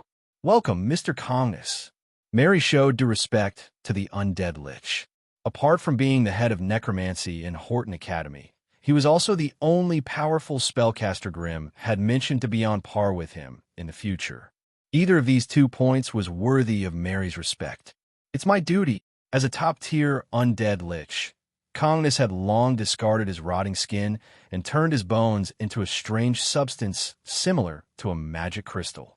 This substance had high magic resistance and defensive capabilities, making it immune to the attacks of small enchanted weapons.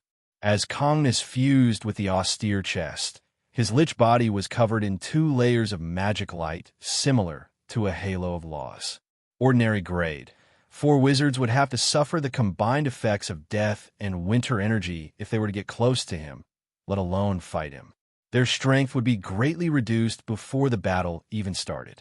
The only reason Kongness was willing to attend the celebration was because of Grimm. He raised his crystal head, revealing 2 round rubies in his empty eye sockets. His crimson soulfire that looked like a cross was hidden behind the rubies. "I didn't come alone. I brought a few friends with me," Kongness said as he turned to Mary. "This is the Lamia Sakina, and this is the Sand King. They're all old friends of Grimm's. And this is the Lich Rezath." At that point, he switched to telepathy and started chatting with Mary. "Rezath is here as a representative of the Lich League. He hopes to meet with Mr. Grimm. I wonder if you can make the arrangements, Lady Mary?" Mary's expression changed slightly. Her gaze swept across the faces of the visitors one by one. She had to admit that those who could meet Kongness had to be at least grade 4. A powerful grade 4 Lamia, a powerful grade 4 insectoid lord, and a mysterious grade 4 Lich emissary. None of these fellows were easy to deal with, and Nyeyin had no idea when Grimm had befriended them. "Why don't you stay here for a few days, Mr. Kongness? I will try to contact Grimm as soon as possible. If it's appropriate, he will definitely come out to meet everyone." Mary comforted her gently. She knew that with her connections and qualifications, it was impossible for her to invite these experts from other planes. The reason why he was willing to travel hundreds of millions of kilometers to the sorcerer world to participate in the founding ceremony of a new organization was all because of Grimm. From this point of view, it seemed that Grimm's management of the foreign forces was not a blank slate. Having received the promise, Congenus didn't pester him any further. At Mary's invitation, they followed behind her and walked to the banquet platform. The banquet platform was a huge square hall that was 10,000 meters in size. At the very top, there were 3 high-back chairs of different colors, 1 big and 2 small. The chair in the middle was the largest and was dark red in color. There were 2 smaller chairs on the left and right of the chair, and their positions were closer to the back. The color of the left was pitch black, and it was dotted with specks of silver light that represented the stars. The color of the right was bright red, like flowing blood. Mary, dressed in splendid attire, walked straight to the blood-colored high chair on the right, turned around, and sat down. The guests and envoys entered the hall and took their seats under the guidance of the Academy's wizards. Soon, the hall was filled to the brim. At this moment, Many young elven ladies with lithe figures swarmed in, serving fruits and drinks to the magi and experts from other dimensions.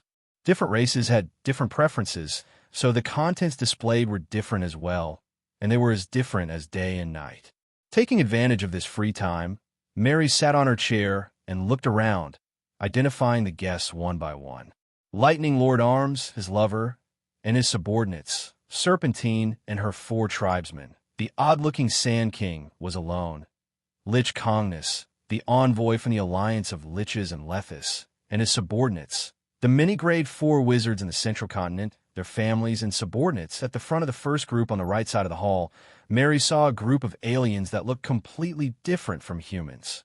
The Hinagas were strange creatures that lived in the deep sea. They had indigo-colored skin and dense fish scales on their bodies. They had snake-like tails and naked upper bodies like human beauties. They were generally pretty, with long, thin faces and seaweed-like green hair. Their lips were purplish-black, and their necks, wrists, and ears were adorned with scallops, corals, and luminous pearls.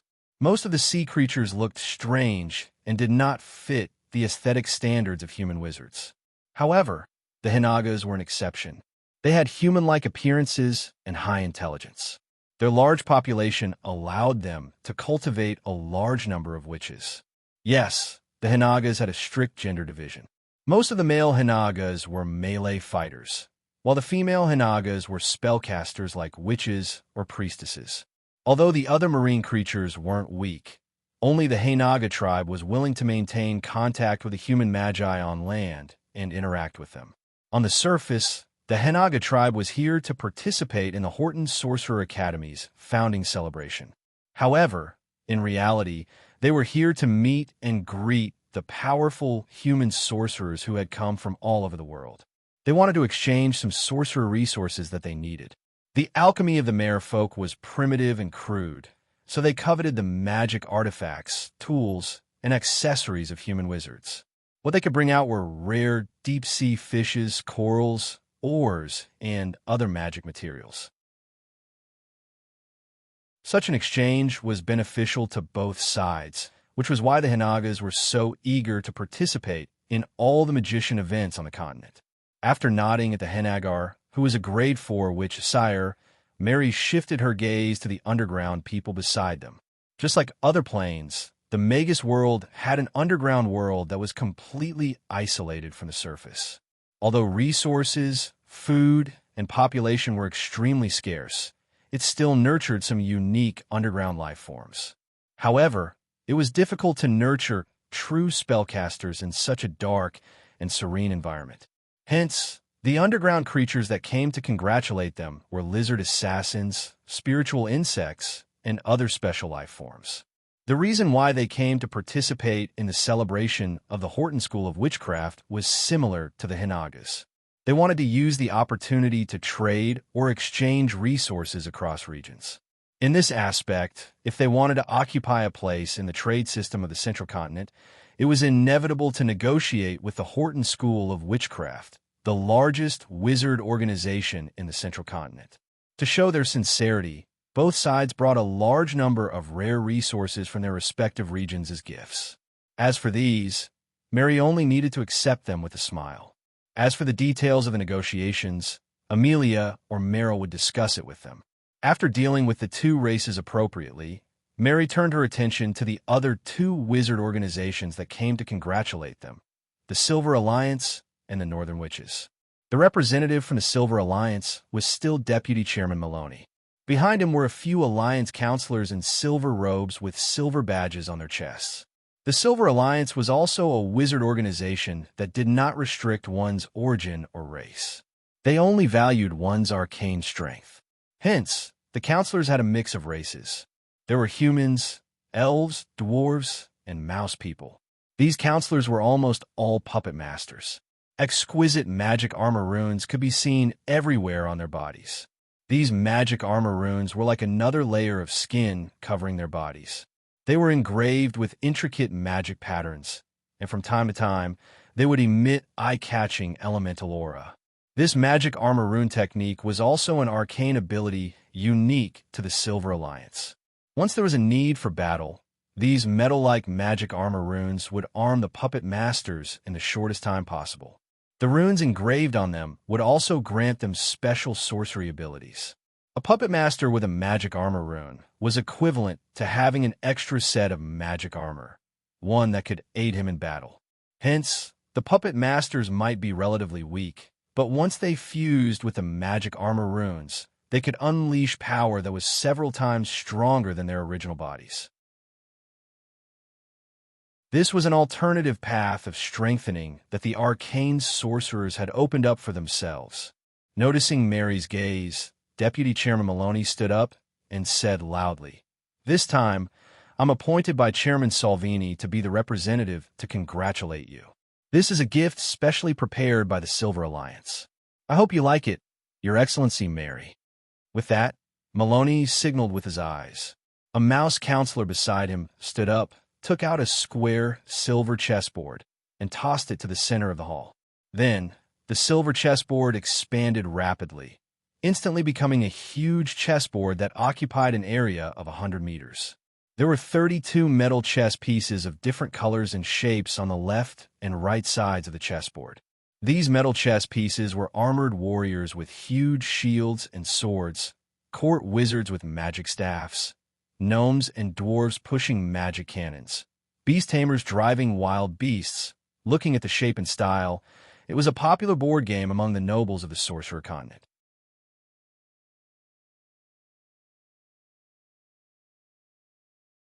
Chapter 1433. What an exquisite design!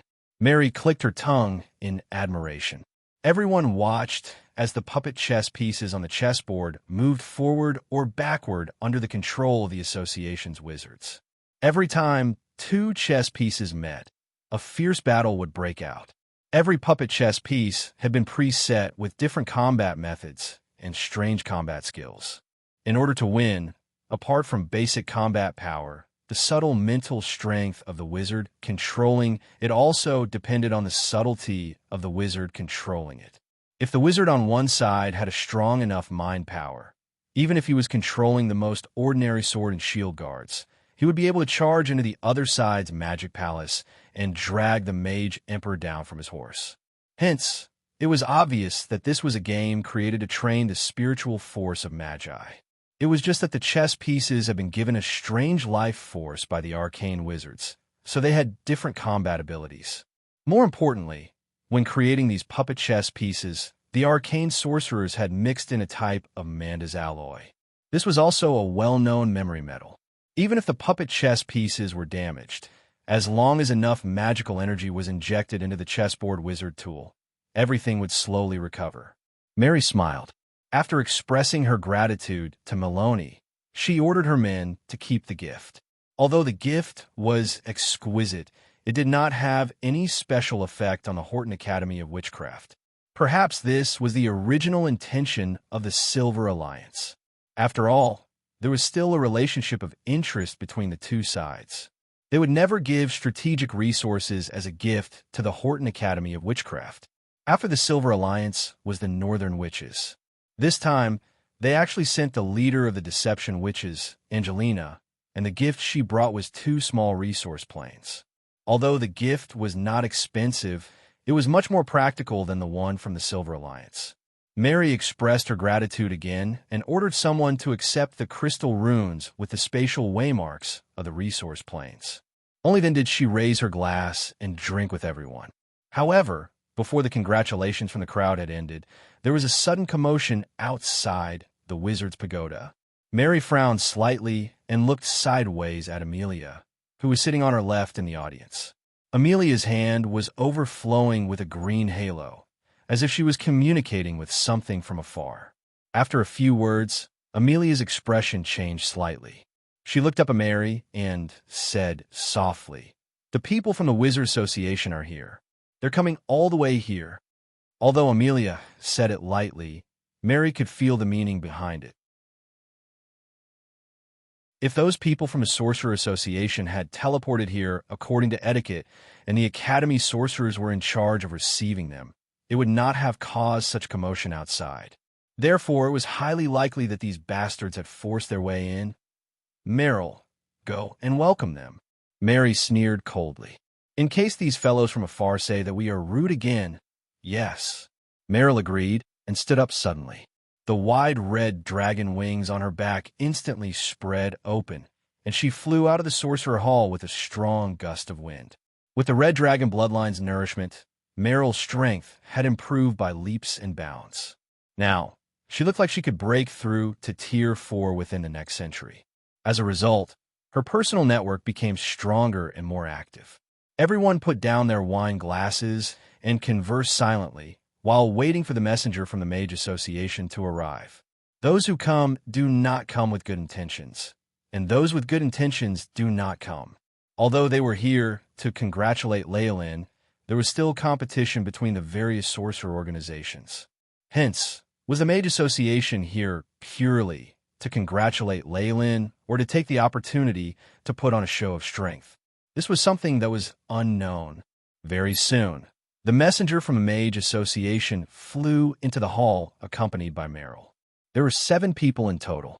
One of them was a strange female magus with no eyebrows and purple eyes. She wore purple soft armor, had a bald head, and no eyebrows.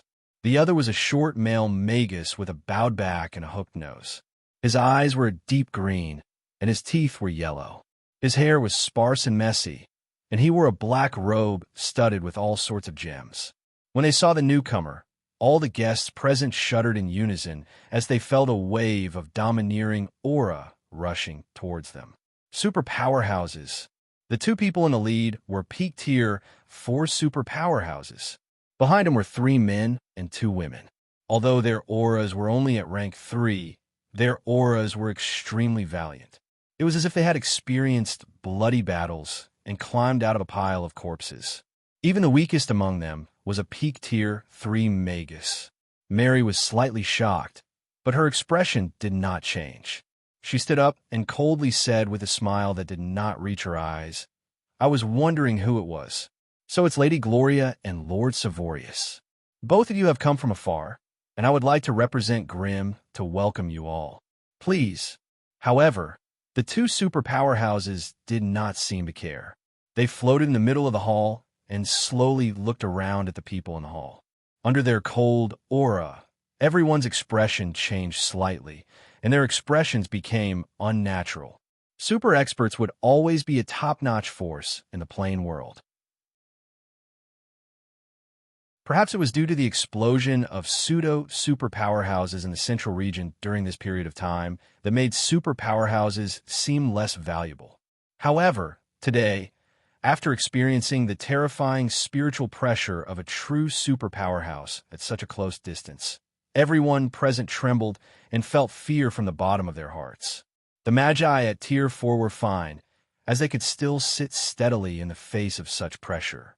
However, those below Tier 4 were restless, and their expressions were filled with fear. If they allowed the other party to bully the guests in such an unbridled manner, as long as one of the mid-ranked Magi or otherworld creatures present broke down and cried out, it would be equivalent to giving the Central Continent's Magi a ruthless slap in the face. They could not let such a thing happen. Mary's body trembled slightly, and she suppressed the anger in her heart. Her scarlet eyes released a blood-red ripple, and she resisted the pressure from afar. However, it was a pity that she had not truly reached the peak of Tier 4, and the Nightmare Castle was tens of thousands of miles away. These 2 points meant that it was impossible for her to resist the spiritual pressure of these 2 super powerhouses that were filled with malice. Seeing that the situation was not good, Monash Gaia, the leader of the Golden Clan, took advantage of the situation and stood up. He said softly, "Since Lady Mary has invited the esteemed guest to take a seat, it would be best for everyone to sit down." While raising his hand, Gaia condensed his spiritual force and entered the hidden battle. Although the Golden Giant was strong, it mainly relied on its physique and lightning ability. In terms of spiritual force, it could not compare to the 2 super powerhouses in front of it. Gaia suddenly let out a muffled groan, and his entire body began to emit a layer of hazy golden light. The cursed wizard, Savorius, snorted coldly with a smile that did not reach his eyes. The two of us are here to congratulate you on behalf of the Magus Association. What's wrong? That Grimm is so arrogant that he's not even willing to meet us? The other Magus, Gloria, had a cold expression and did not say a word. It was obvious that she was also allowing Savorius to pester them endlessly. Many of the Central Continent's magi present stood up in unison, gnashing their teeth at the rudeness of the Magus Association. However, the other party did not actually make a move. He was only using the spiritual pressure unintentionally to bully the people. If the Central Continent's magi were to make a move, they would become murderers who started a war and destroyed the peace. That was the real reason why Mary and Gaia could not transform and deal with the Magus Association. The Sorcerer Association had easily sent 2 super powerhouses over, and they had forced the Central Continent to transform without even blinking an eye. If word of that spread, the entire Central Continent would be shamed. Even a newly established Horton Witchcraft Academy would be looked down upon. It couldn't be helped, since Mary and Gaia could only be considered pseudo-mega powerhouses. Without being able to transform, they could not even reach the level of pseudo-mega powerhouse. The guests of the various regions had no intention of participating. They crossed their arms and waited for the result of the hidden battle with a cold smile. Serpentina and the Sand King were shocked to see that. They turned to look at Lich Kongnas, only to find that he was unmoved, as if he was not going to interfere. The two looked at each other. Even though they were confused, they maintained the same stance as the Sand King and watched from the sidelines. Among the people present, Lightning Lord Arms was as calm as a mountain. He did not seem to notice anything at all. No matter how Aratina pinched him, he did not care. He seemed to be waiting to see Mary make a fool of herself. Just as the atmosphere in the hall became more and more stagnant and Mary and Gaia were about to transform, an unusually clear voice rang out in the hall. "Oh, there are quite a few guests here today. Mary, why didn't you ask them to sit down? Why did you make them stand here as punishment?" The voice was not loud, but it was unusually shocking. On the other hand, when everyone present heard this, their expressions changed drastically, and they were extremely terrified in their hearts. That was because they didn't hear it with their ears. Instead, it was engraved into their minds by an unknown force. That was what shocked them the most. If the owner of the voice etched into their minds was not a voice, but a spell, the mere thought of it made them break out in a cold sweat. Everyone's eyes widened. They quickly scanned the hall, trying to find the owner of the voice. It was a pity that with their strength, they could not even figure out what method the other party was using. How could they possibly find the owner of the voice? However, not everyone present was a rookie. All the powerhouses who had grasped the power of laws and had stepped into the domain of laws all turned their heads to look at the high platform. There, light flickered, and Grimm appeared in front of the high-backed chair in the middle of the hall. He slowly sat down. His body exuded a gentle and pure aura of light from inside out, from top to bottom. Huh, Light? You're tuning into the Warrior Lore YouTube channel. Don't forget to subscribe and join us on this journey to catch the most captivating stories.